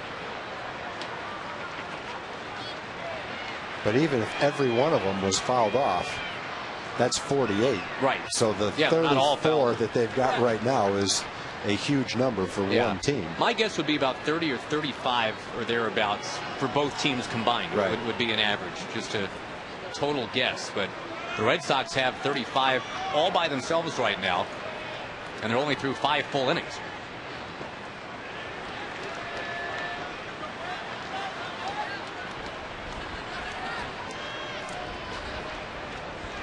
Well, if you're a souvenir hound, that's good news, right? Good night. Better chance to catch a foul ball.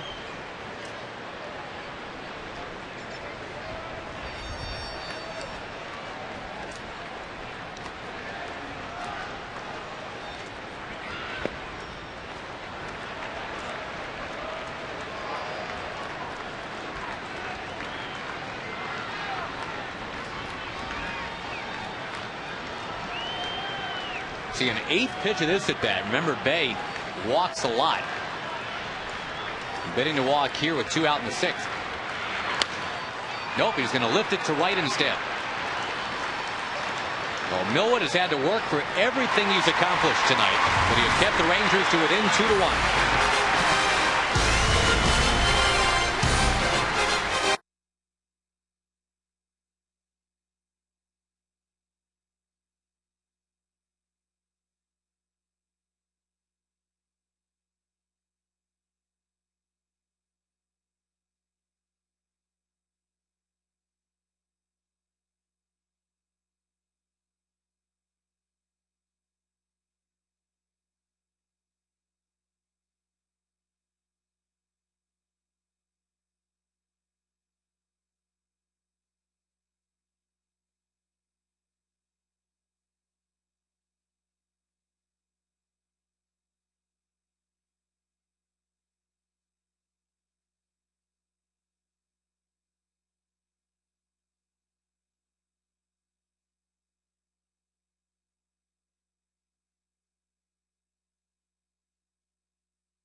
Look up. It's in McLennan County.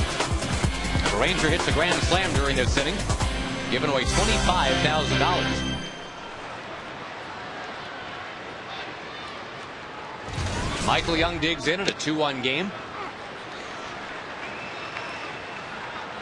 Our thanks, by the way, tag to our buddy Chris Stuckey, who just let us know that indeed, on average, it's 46 baseballs that are used per game. But the umpires usually have 90 on hand, just in case the Red Sox are in town, I guess. Thank you, Chris.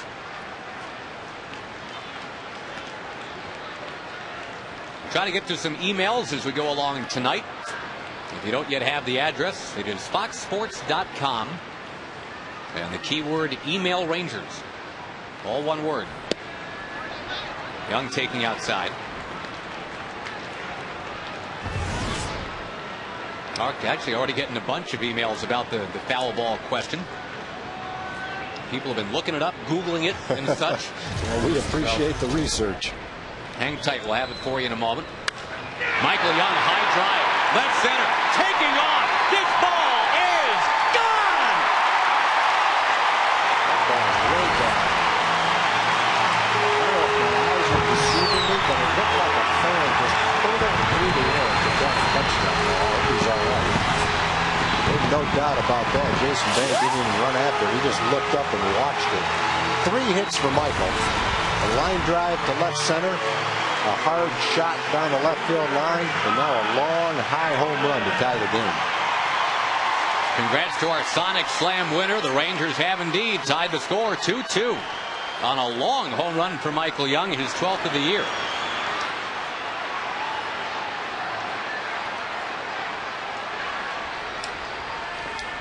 And for now, that gets Kevin Millwood off the hook.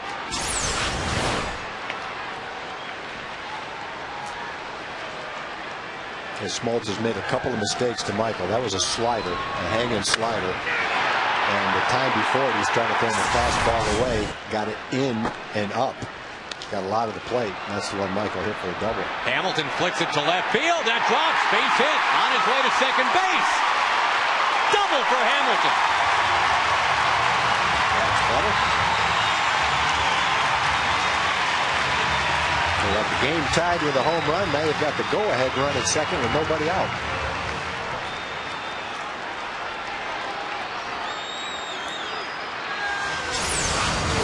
Following Young's 12th homer of the year, there's a 7th double for Hamilton.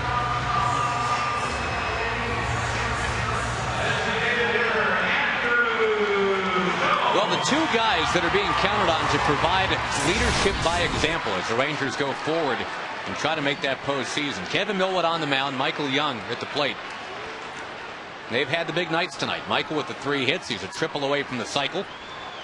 And Millwood is, I think, just been a soldier tonight, really. You know, I mean, all the pitches he's had to throw. Now Michael helps him out. His game is a lot like the game in Boston in that regard. He had a battle. Kevin walked 4 guys in Boston in 7 innings, 117 pitches. I don't think they fouled that many pitches off in Boston like they did today, but he had to pitch out of a lot of jams. And so that game took a lot out of him, but it was an excellent win.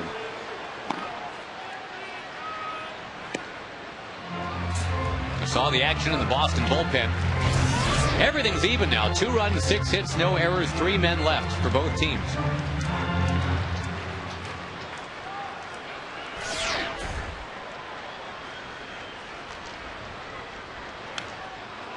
Fouled back, and again on that subject of fouls, here's what we found out from Ranger fan Tim, who went online and ferreted out this information, that an average of 32 foul balls occur per game. Then there are foul tips, balls exchanged by the home plate umpire, balls tossed into the stands, balls carried off by fielders as the half inning ends, balls exchanged at the pitcher's request, home runs, wild pitches, etc. So if you add it all up, there's probably usually about 55 or 60 baseballs that disappear during the course of a game. Thank you, Ranger fan Tim. 2-2 to Jones.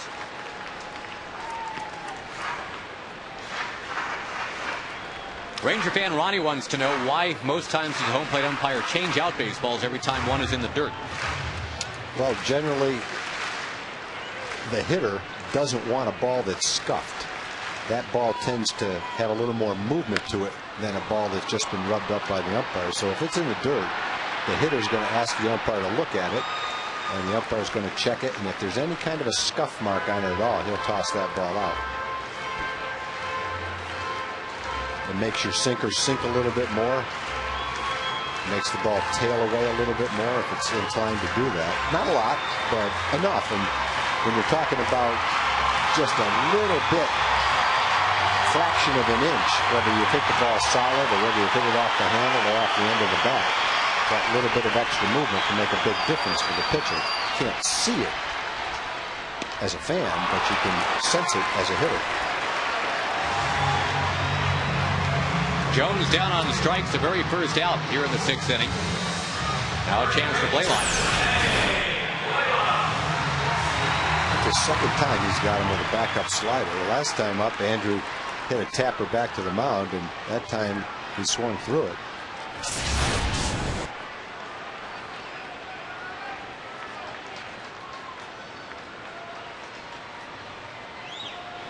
Blaylock into right field, base hit. Here comes Hamilton. The Rangers lead for the first time tonight. Couple of big RBI hits for Hank. He had the 2-out double in the 4th, and now he ripped an off-speed pitch to right field to bring in Josh for the 3rd run.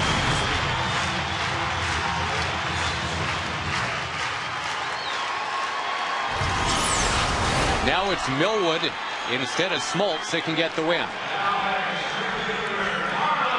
Blaylock has attacked first pitches a couple times tonight with good results. RBI double, RBI single. This is a kind of inning that the Rangers simply haven't had for about a week and a half, where 3 of the first 4 guys get hits.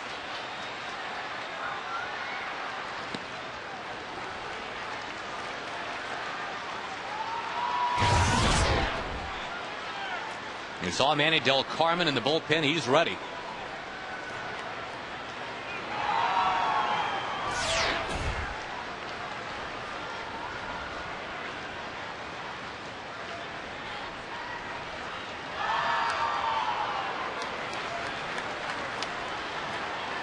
The Yankees, by the way, walked it off against the Orioles. Hideki Matsui homered it in a 2-1 final.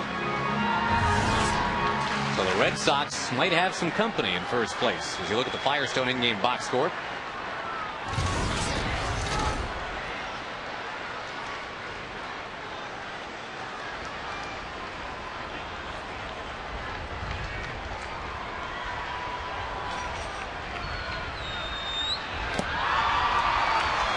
How's John Smoltz rearing back after Blaylock got him for the RBI single? Marlon Byrd quickly disposed of. It'll bring up Murphy.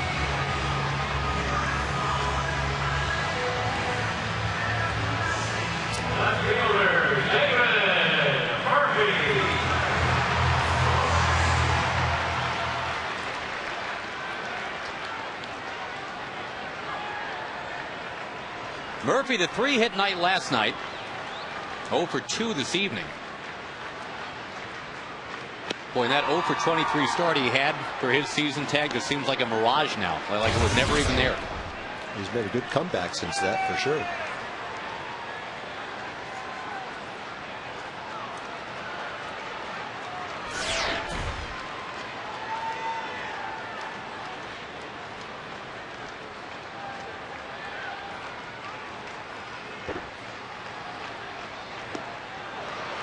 Up over top, 0-2. By the way, the Angels have been postponed tonight because of rain. Obviously not in LA. That game was in Kansas City. So the Rangers will either gain a half a game or lose a half a game tonight.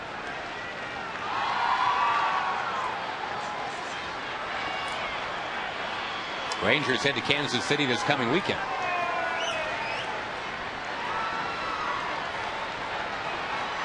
Twins play at the A's tonight. Minnesota just got out of here, having won 2 out of 3.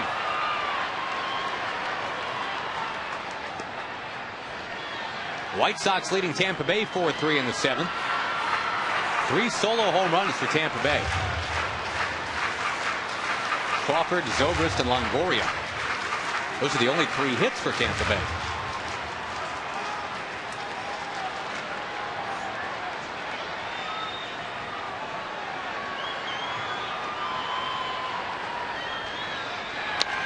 David Murphy jacks it to right field. That ball taking off.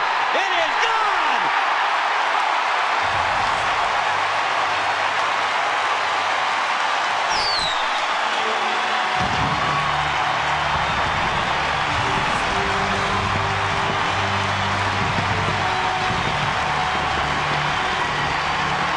Our Sonic Slam contestant cleaning up, and the Rangers finally break through with a big inning. They've been jonesing for that for a couple of weeks.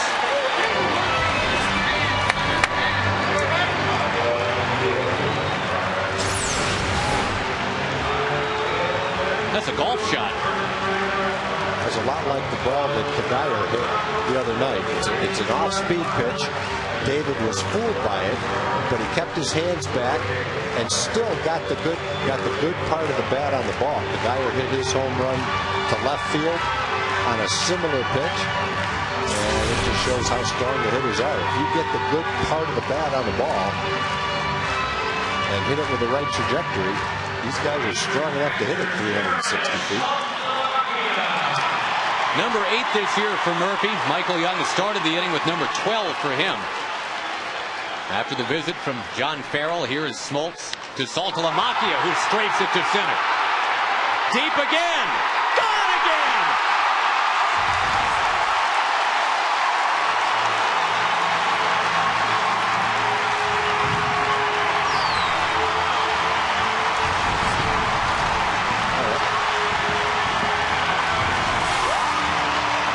Happened pretty quick for Smoltz. He pitched very well through 5. But it's been a different story here in the 6th. There probably haven't been many innings in his career where he's given up 3 home runs and been hit this hard. This year, Tag, his first 25 innings, no home runs allowed. Now in this inning, 3 home runs allowed. We are stimulating the local economy of Elmont. Another Sonic Slam, $100. Saltalamacchia, 7th home run of the year. The Rangers go back-to-back. And they have chased the future Hall of Famer John Smoltz.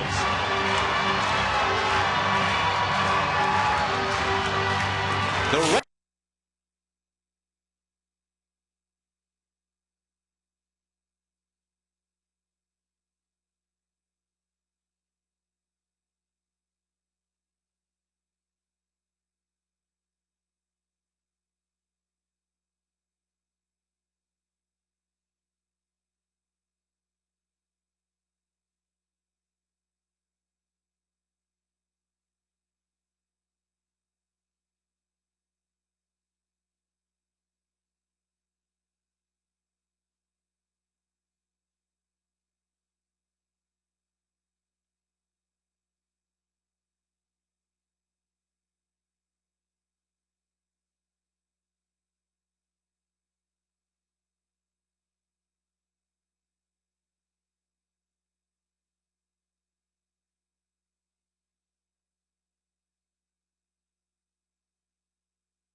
taking the lead over Boston 6-2 as we play in the bottom of the 6th. And I am here with the friendly reminder about the fun things we are doing on Twitter and Facebook. As you know, we've been doing kind of a shtick with the batting stance guy and throwing out a pre-game stance for you so you can guess who it is. I'll give you a clue on this one tonight that we've thrown out.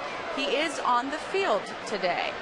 Won't tell you if it's for Boston or if it's for the Rangers, but he is on the field tonight, and we'll reveal who this batting stance belongs to in the post-game show. If you need to check it out one more time, you can hit our Facebook page at Fox Sports Southwest or our Twitter page at FS Southwest. Josh and Tom. All right, thanks, Sam. And the new pitcher for Boston, Manny Del Carmen, as John Smoltz gave up a double, a single, and 3 homers in this 6th inning. He also struck out 2 batters in this inning, but all that other stuff kind of weighed him down. And here's Del Carmen.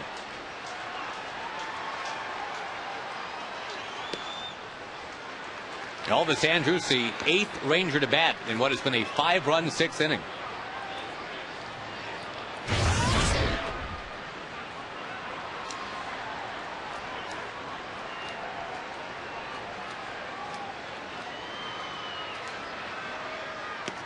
Smoltz ends up going 5 2/3, allowing 9 hits and 6 runs all earned. Didn't walk a batter, struck out 5. And now Kevin Millwood is in position to win this thing against his old buddy.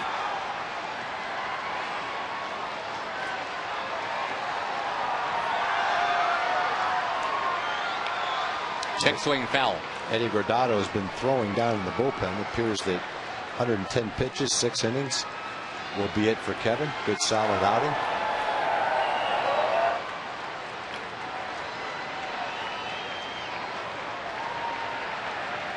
Again, the Rangers are without Frankie Francisco until the weekend. He's been DL'd retroactively to July the 11th.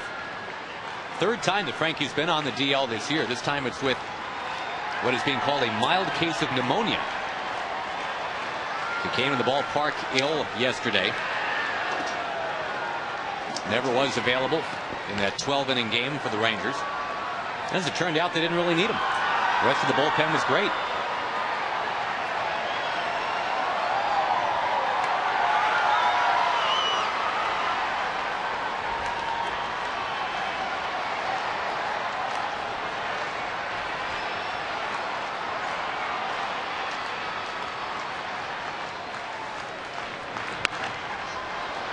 Strong at bat for Elvis Andrus. 94-mile-an-hour fastball. He fouled it. Forces an 8th pitch to come his way.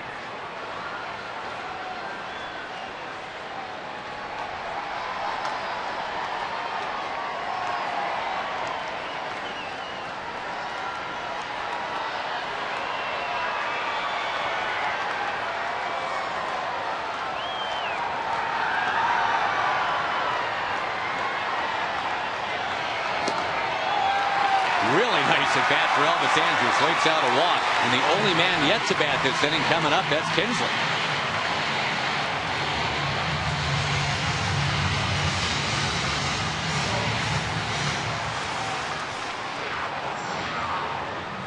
And the Red Sox have been losing a lot of their lead in that AL East. The Yankees won again tonight. A walk-off homer from Matsui.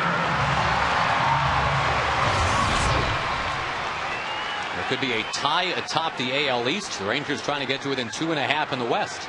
The Yankees have won 4 straight now.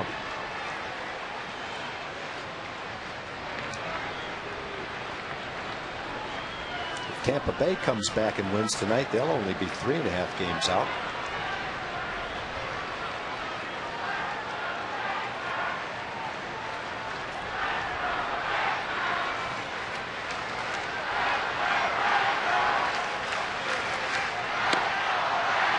Strike to Ian.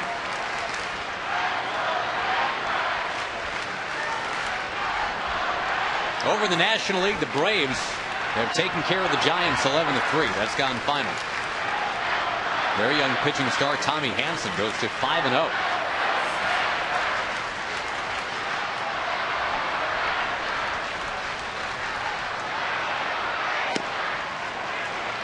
Another strike 0-2.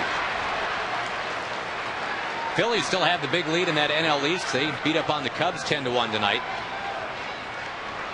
Ryan Howard, home run number 24. Raul Ibanez, number 25.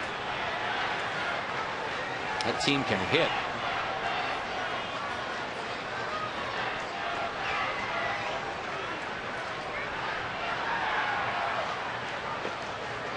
Well, if the bullpen is half as good as it was a night ago, the Rangers should be in pretty good shape here. 6-2. A lot of credit to Kevin Millwood, just persevering tonight.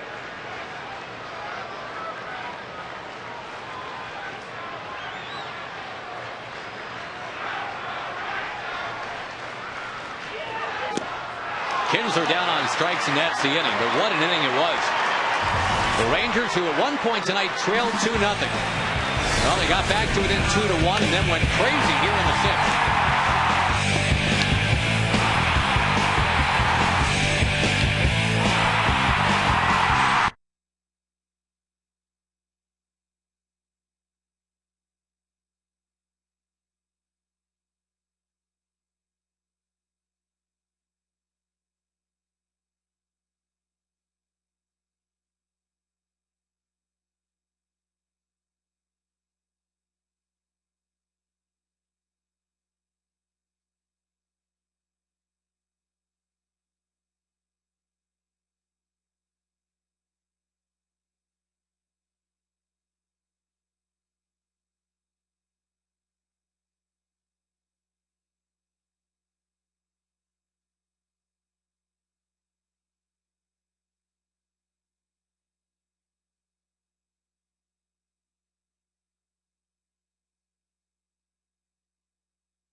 His way back onto the scene. He only needed about 10 pitches yesterday. Real quick, clean, easy inning for Eddie against his former team, the Minnesota Twins. But the Boston Red Sox, as we've discussed all night, Tag, these are a bunch of guys that will wear you out. Hitting a lot of foul balls, taking you to deep counts. I thought Kevin had the stuff to pitch 8 innings tonight, 7 or 8 innings. But because of the foul balls and the extra pitches, it ended up 111 pitches in 6 solid innings. And that's a credit to the Red Sox, the way they hit, the way they battle. Also a credit to the stuff Kevin had tonight, too. Our Pontiac starting line. Get the Pontiac you want before they're gone. 111 pitches. Most of them very good. And now online for his 9th win of the year.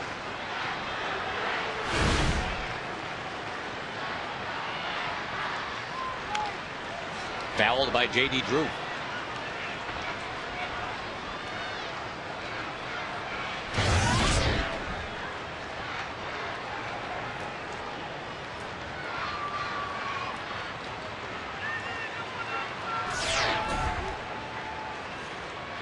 A barrage of home runs for the Rangers in the bottom of the 6th. As Drew nails one foul into the crowd. John Smoltz had gone through his first 25 innings as an American leaguer without allowing a home run. But then Young, Murphy, and Saltalamacchia all got him.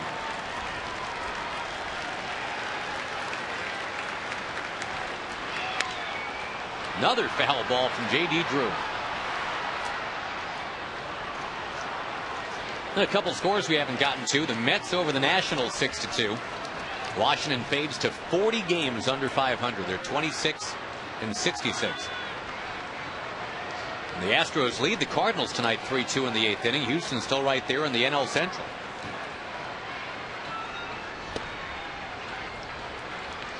Rockies clobbering the Diamondbacks tonight 8-1 in the 4th. The only Arizona run, Mark Reynolds hitting home run number 25.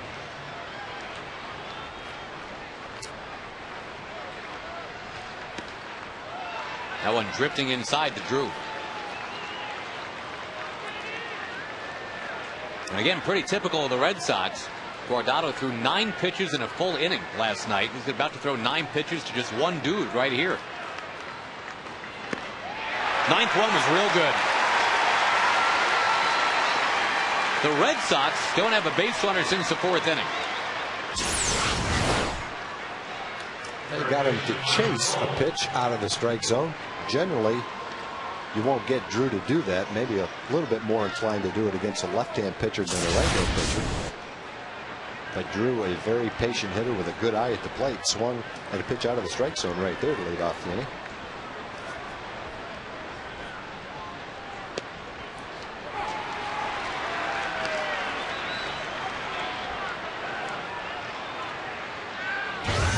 Well, the Yankees won tonight. Is that 3 straight 2-1 games they've won? It might be. They beat Verlander and Edwin Jackson, I think, in back-to-back games 2-1. They beat the Orioles 2-1 tonight. Big rip and a miss by Mike Lowell. That's heat from Eddie right there, 87 miles an hour. Works for him.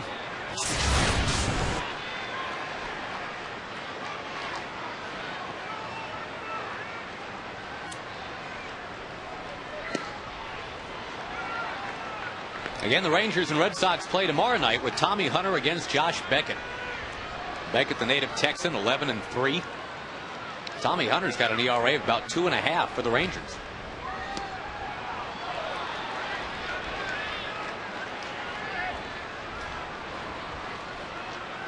The last one was pretty close, it looked like.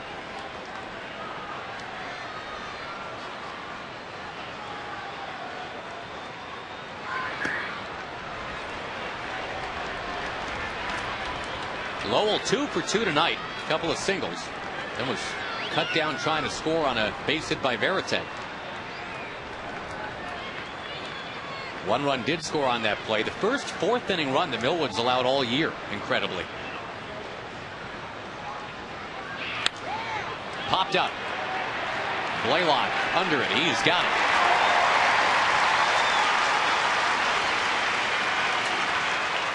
Now that play we were talking about, Varitek, who's coming up now in that 4th inning, hit one to the base of the wall and right.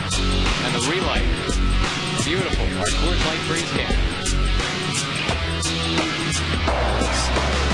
Probably the biggest play of the game right there, other than the home runs in the Rangers, because not only is it another run that Josh and Ian don't hook up on that relay throw, but there's still only 2 outs and the hitters are continuing to roll up to the plate for the Red Sox. So in that inning, they had the play on the relay play that we just saw, and also a great throw by Saltalamacchia to cut down Jason Bay's stealing. The Red Sox in that inning had 5 batters. 3 of them had hits, 1 of them walked, and they only got 1 run.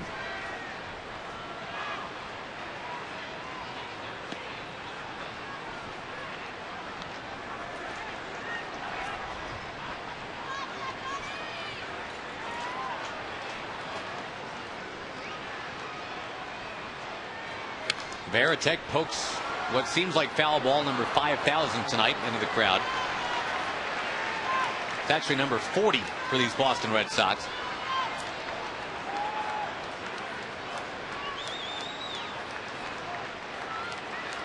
Red Sox got a run in the first, 1 in the 4th, and led the game 2-0. 6-2 Texas right now. And a fly ball to right. To the track. For the final out here in the top of the 7th inning. 9 straight retired by the Ranger pitching staff, and it is 6-2.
nation's fastest 3G network, AT&T, your world delivered.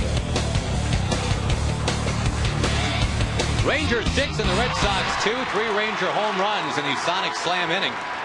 Michael Young has had a big night. And obviously Kevin Millwood, a big part of it tonight too. With 6 strong innings, on line for his 9th win.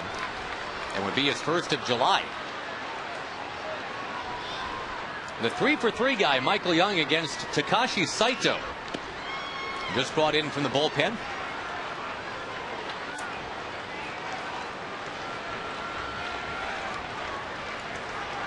Three years with the Dodgers and an ERA that wasn't even 2 with an LA Dodger.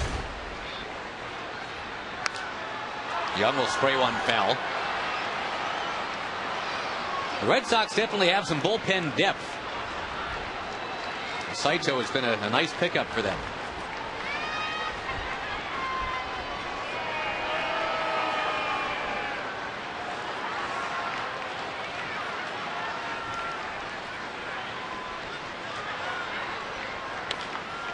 Young dribbles it up near third, but foul.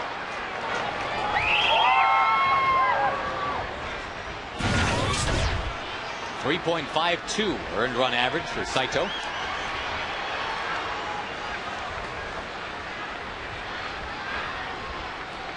Another import from the National League, John Smoltz, was the starter tonight. Lasted 5 2/3. Millwood 6 innings for the Rangers. Eddie Guardado 1. He'll be looking at Darren O'Day to pitch the 8th inning. Called, 3rd strike. That does not dim the enthusiasm, though, for the night that Michaels put together. Single, double, and a home run. Rangers take on the Mariners in a 4-game series at the end of July. And on Thursday, July 30th, the first 20,000 fans get a Rangers cap. You see it right there. Compliments of Coca-Cola. The cap is compliments of Coca-Cola. Order tickets at TexasRangers.com or 972 Rangers. A fine-looking Ranger hat. Our 6-shooter girl in a moment in the sun.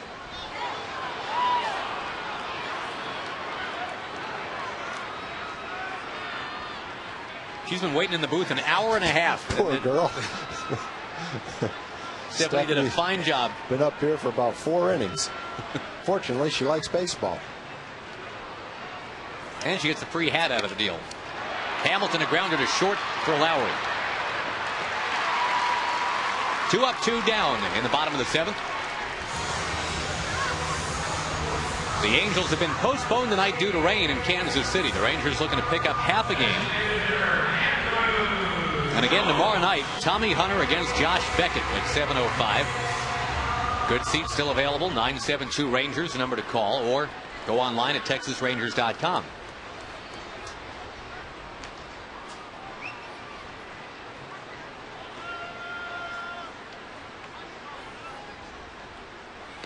Dodger teammates last year, Saito and Andrew Jones.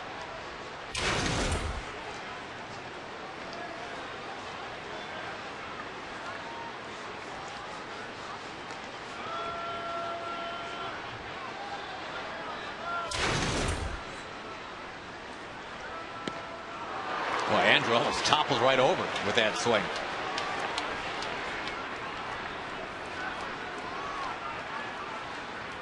Of course, Andrew had the 3-homer game in Anaheim. Since then, though, just 1 for 22.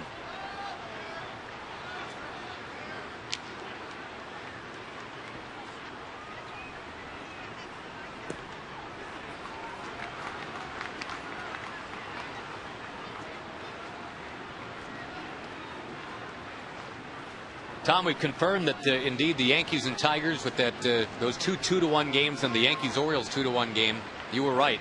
3 in a row. 3 straight 2-1 games for the Yankees. Boy, that's some pitching right there. At home. Well, earlier in the year, they were talking about home run records and something wrong with Yankee Stadium. The dimensions weren't right. Looks like the pitchers are starting to catch up with it a little bit now. Either that or they somehow moved the fences back.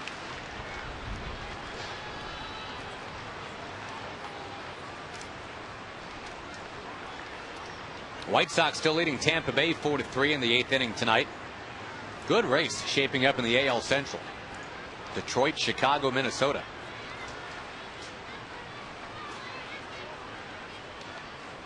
Well, Andrew hasn't been hitting a lot of late, but he's been coaxing a bunch of walks, at 6 of them in his last 3 ball games now.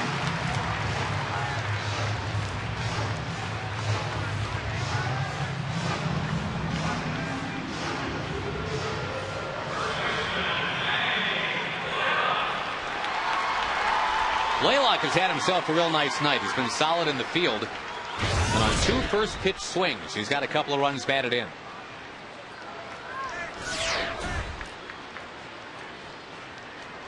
Hank has always been a very aggressive hitter. The Rangers haven't wanted to take that away from him. Runner goes, and the pitch fired all the way back to the screen. So now the question is, stolen base or wild pitch? That's a stolen base, because he was running. You can't assume that he would have thrown him out. So even though it was a wild pitch, it will go as a stolen base. Yep, 4th of the year for Andrew. He gets the idea he can kind of pull up right there. Well, in scoring position with 2 outs now. A base hit to the outfield for Blaylock. He'll have his 3rd RBI.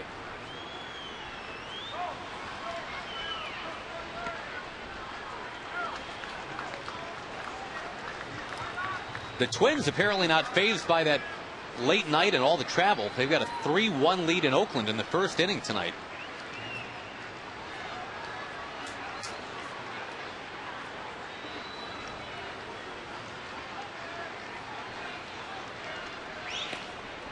Pitching Blaylock away. A throw down to second base, not in time. We made that same trip back on June 18th. Played the Astros here on a Thursday night and went to San Francisco right after the game. So we know what that one feels like. Rangers had a tough time scoring runs in San Francisco.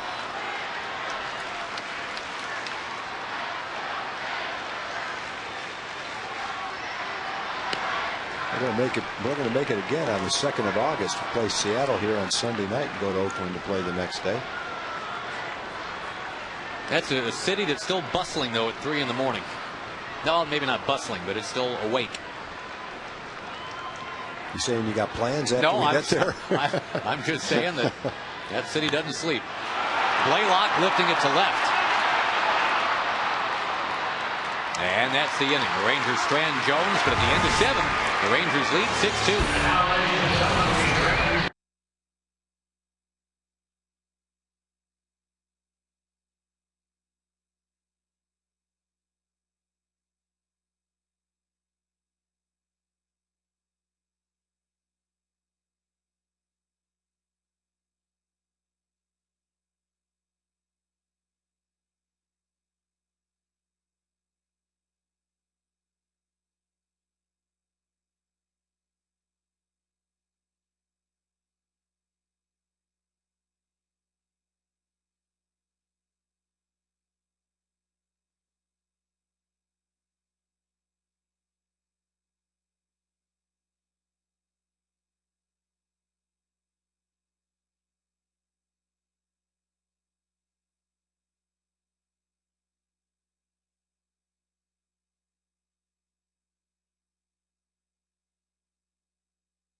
Rangers trying to hang on to a 6-2 lead. Had a 5-run bottom of the 6th. Now Darren O'Day takes over. He's been money ever since coming over from, well, technically the Mets organization. He'd been placed on waivers by the Mets, and the Rangers put in a claim. They hustled him to Toronto to make his debut. Was not planning on making his debut, but a game that was going extra innings. The Rangers out of pitchers. In he came. That's pretty much the worst game he's had, was that first one. Yeah, it really was.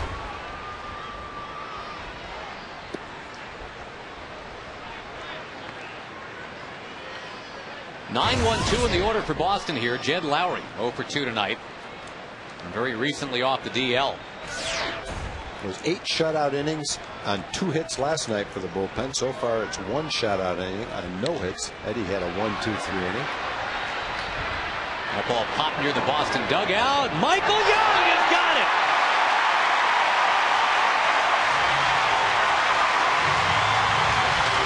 Gonna reach way into the dugout and backhand it. Caught it right in the webbing of his glove.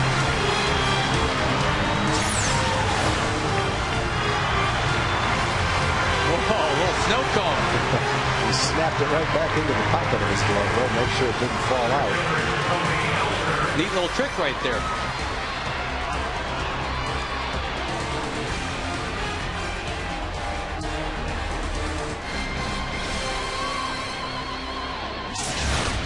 Top of the order, Jacoby Ellsbury 0 for 3 tonight. Well, Michael is having some kind of game all the way around.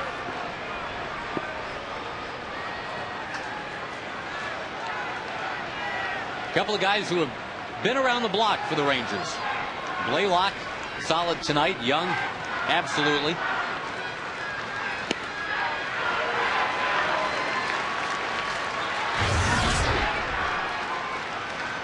The Rangers out hitting Boston 9-6.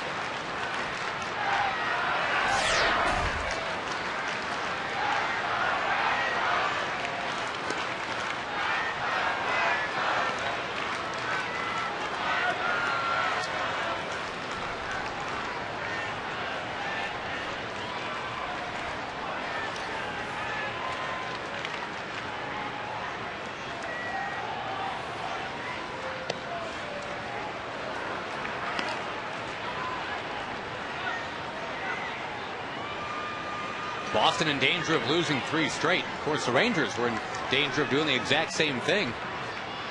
Getting swept by Minnesota, but they rallied, made sure it didn't happen. Ellsbury tied up 3-2.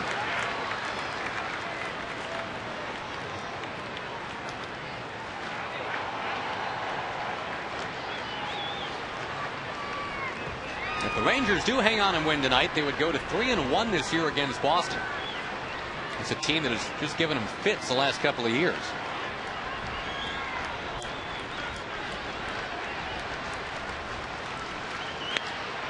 A little loop shot. It's going to drop. Andrews was back and Bird was on, but it was perfectly placed out there by Ellsbury. Justin Pedroia comes up next. Let's go out to the set and talk to Dana Larson for a moment. Well, guys, coming up after the game, defense, obviously a big story tonight. We will give credit where credit is due there. Also, Mother Nature helping out the Rangers tonight in their pursuit of the first-place Angels. We'll update you on that. And last we saw Tommy Hunter, he was going toe-to-toe with King Felix in Seattle. Tomorrow, it's 11-game winner Josh Beckett. We will preview Game 2, what we hope will be a potentially series-clinching Game 2. That's coming up right after the game. Thank you, Dana. Looking forward to it. Here is last year's MVP, Dustin Pedroia. First a toss to make sure Ellsbury's not going anywhere. Yeah, they're down 6-2, but Ellsbury is so fast and trying to stay out of the potential inning-ending double play. It's a possibility they would send Ellsbury.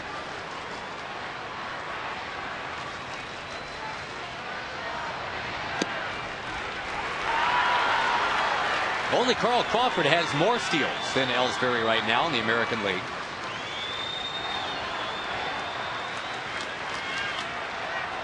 Ellsbury is just the second Red Sox player ever to have 2 seasons of 40 steals or more. Tris Speaker, the only other one, about 90 years ago.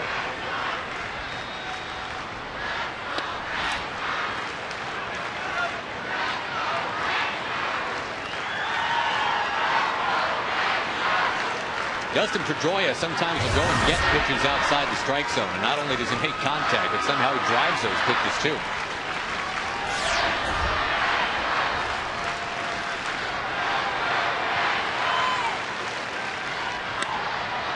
Driving this one in the air to left, but there is David Murphy.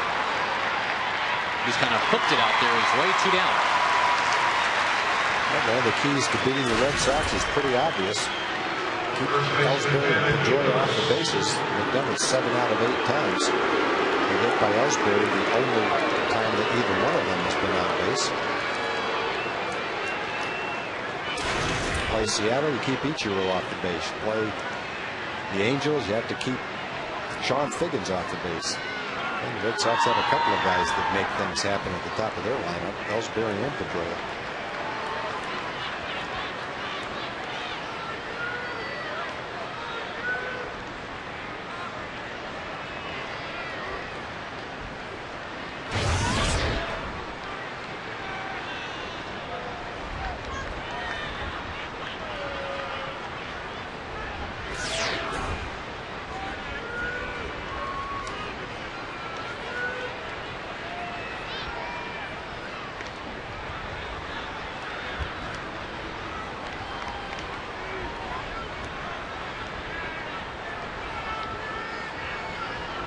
Kevin Youkilis is such an interesting player to watch. Right from the batting stance on down. Runner goes, no throw. Ellsbury picked a good one to be running on. First time we've heard anything out of the Red Sox fans for a while. They cheer stolen base number 41 for Ellsbury. His 100th career stolen base in the big leagues. We saw Ellsbury in his first time at bat, I believe, get his first hit anyway against the Rangers, and a ground ball to shortstop. Michael Young was playing shortstop. He had a routine ground ball to short. Michael fielded it, threw it to first base in Boston. Ellsbury beat it out. Got to see the speed firsthand right off the bat with him. Change of speed in there for a strike.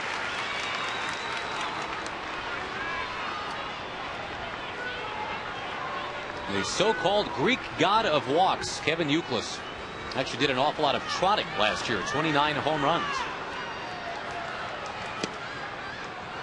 Well, he's right in the middle of another good season too. 2nd in on-base percentage, 5th in slugging percentage. The other thing that's kind of underrated with him is his versatility, his ability to play both first and third in case Lowell can't play. Checked swing, and once again it's a tight zone.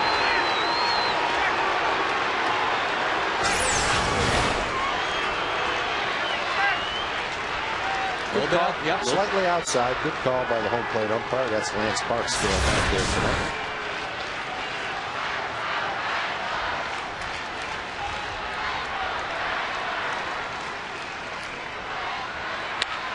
Whacked into center field, base hit. Ellsbury coming around third to make this a 6-3 game.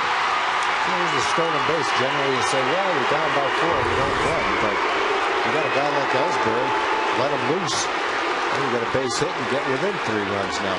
Pick up a run you might not have gotten. C.J. Wilson was probably going to pitch the 9th anyway. Now could be summoned to try and get Ortiz here for the last out in the 8th. Pat on the back for Darren O'Day, and here comes C.J. Wilson, who was just great yesterday. He'll be asked to do it again tonight when we come back.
$10 tickets, $5 parking to see the Rangers in Seattle on Friday the 31st.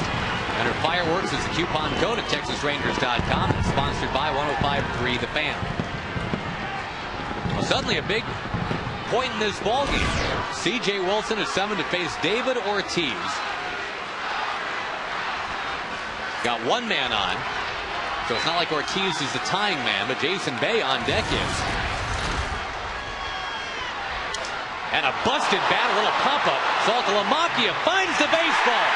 And the inning ends. That's getting sawed off right there, boy. That's the second time Ortiz has busted a bat tonight. And he's standing at home plate like he doesn't know what happens. That's all that's left for David Ortiz. Wow. CJ carved him up.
Hit one that David Murphy couldn't find in the early evening sunshine. David Ortiz followed by driving him in. But then the Rangers got busy with a 5-run bottom of the 6th. There were 3 home runs in the inning. Saltalamacchia hit the last one. The Rangers leading 6-3. We go to the bottom of the 8th inning here in Arlington. Justin Masterson now on the mound. He will face Bird, Murphy, and Saltalamacchia. If the Rangers can really get going, maybe one last chance for Michael Young to hit for the cycle tonight. He needs the triple.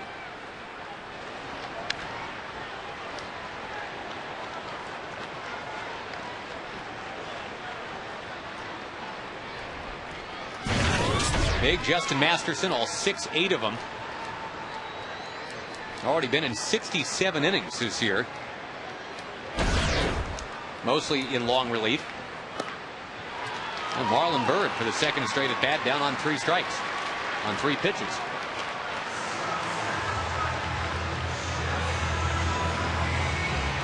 Well, David Murphy, a late addition to the lineup yesterday, was on base 4 times. Tonight, very large 2-run home run.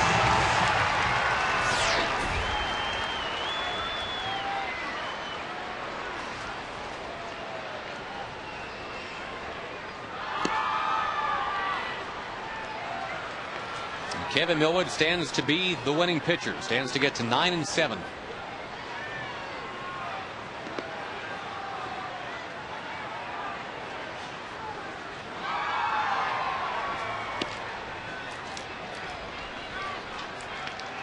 Then you go back to the way things ended here, tagging the top of the 8th. C.J. Wilson summoned to face David Ortiz. That was not an at-bat that lasted that long. No, that was 1 pitch, 1 broken bat. C.J. threw a couple of innings last night. faced 6 hitters, struck out 4 of them. He's on a pretty good roll.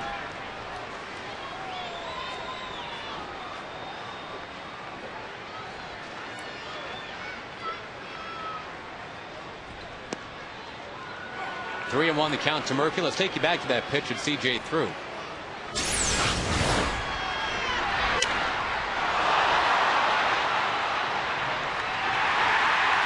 Real nice job by Saltalamacchia to find it right away. Ortiz stood at the plate for about. Well, another base hit for David Murphy by a lunging Pedroia.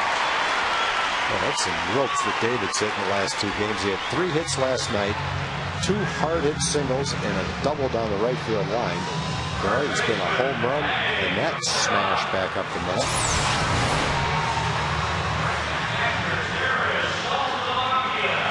Lunging Pedroias would be a good band name, I think.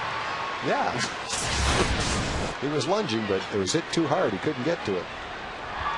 Saltalamacchia 2 for 3 tonight, including his 7th home run of the year. And this time Pedroia's got it. Well, he's still lunging. He's still Pedroia, too. 3 straight good at bats for Saltalamacchia. A hard hit single up the middle, a home run, and a big for a base hit right there.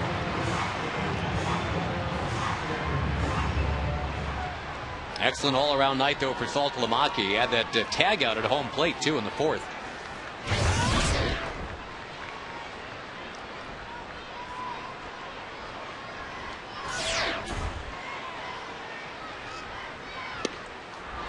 Good sinker from Masterson. He throws from that 3/4 delivery and gets the ball to tail down and in really well to the right-hand hitters. That's the pitch that Marlin swung at. Pretty much the same one that Elvis just swung at right there. He's kind of their Cameron Lowe. Same body type. Yeah. Same heavy sink to that ball. Haven't heard much about Cam. I wonder how he's doing over in Japan. Kevin Mench is over in Japan as well. A couple of popular former Rangers.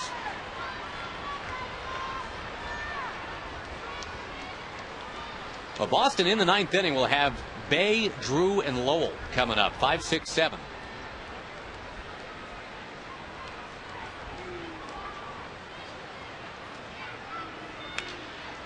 Nailed, foul back to the net by Elvis.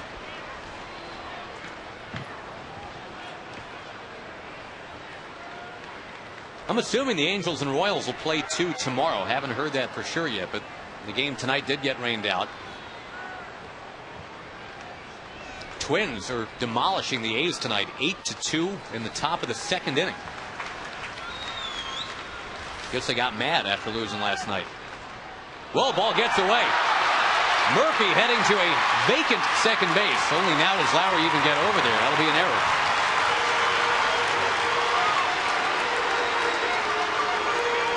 Now a base hit from Elvis can pump up the lead.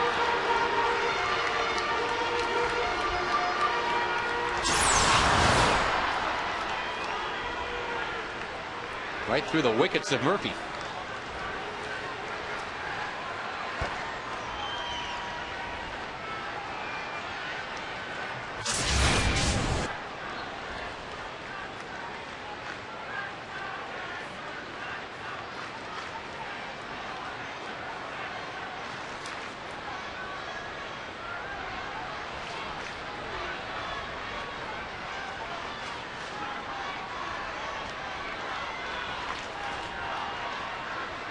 Two outs and 2 strikes account to Elvis Andrus.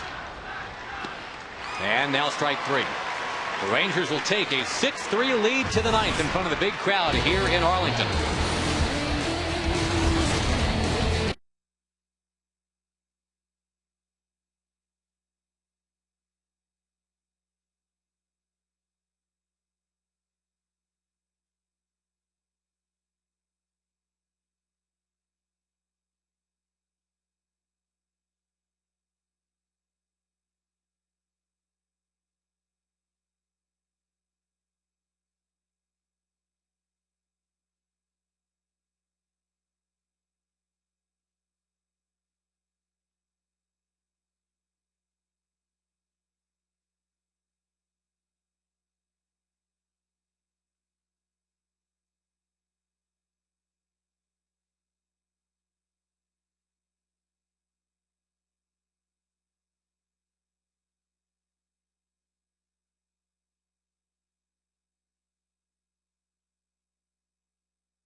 underway in the top of the ninth. C.J. Wilson has already dealt a strike to Jason Bay.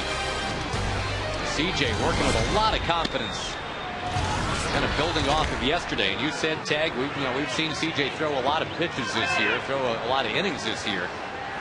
That was probably the best all-around effort he had going last night. Yeah, it doesn't get much better than that. 6 up, 6 down, 4 strikeouts. The top vote getter in the American League for the All-Star game, Jason Bay, quickly behind 1 and 2.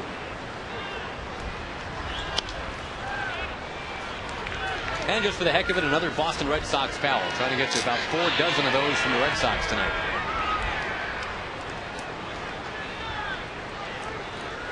J.D. Drew is supposed to hit next, but Rocco Baldelli has come out on deck. Get a right-hand hitter up there instead. C.J. Wilson strikes him out. Nasty slider right there. Saw that for a strikeout last night, too.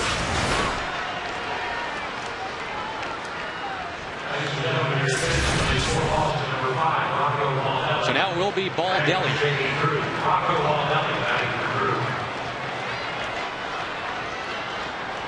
Longtime Tampa Bay Rays prospect and a decent player for a while before he kept getting hurt.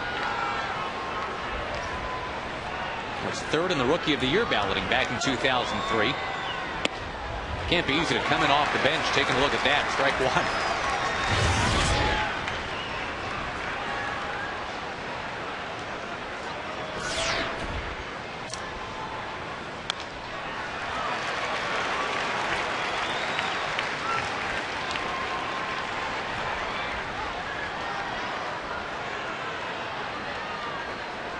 Rangers trying to get to within 2.5 of first. Again, the Angels have been postponed tonight.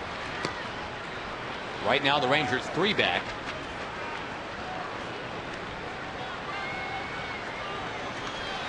Baldelli suffers from mitochondrial disorder, a condition that slows muscle recovery and causes fatigue. That's really set his career back.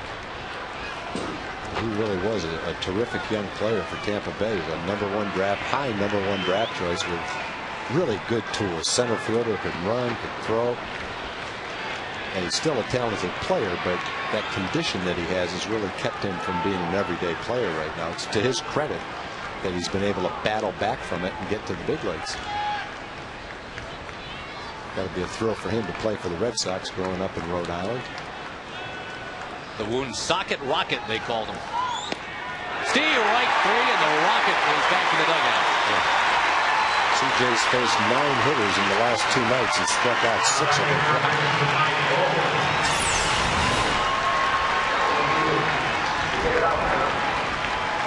You just can't look any more confident than C.J. Wilson is looking right now. Yeah, he's got that look of pretty much perfect concentration on his face.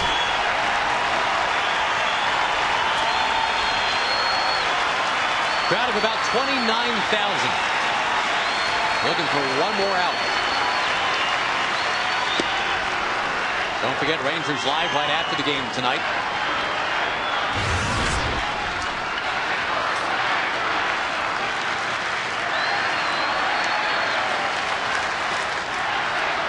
The Red Sox have scored in 3 different innings. The Rangers in only 2 different innings, but that 5-run 6th that the Rangers fashioned for Millwood.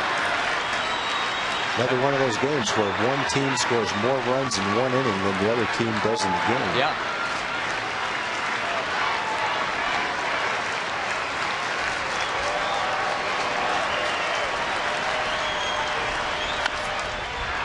That's foul.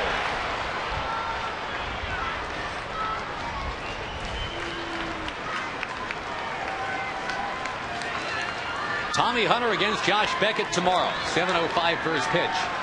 972 Rangers. Number to call to get your tickets, or go online at TexasRangers.com.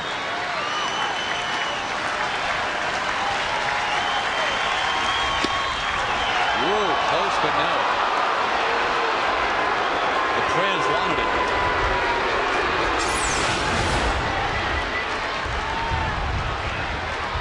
A little bit off the plate. That one's a strike. 3-2.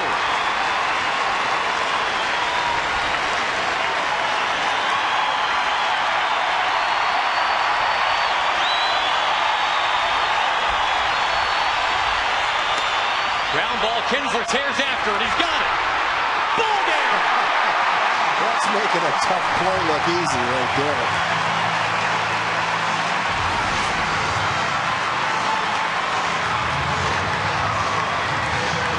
Michael Young and Kevin Millwood help the Rangers to the win tonight. That's the Romano's Macaroni Grill player of the game right there. The face of the franchise, Michael Young, stepped up big tonight.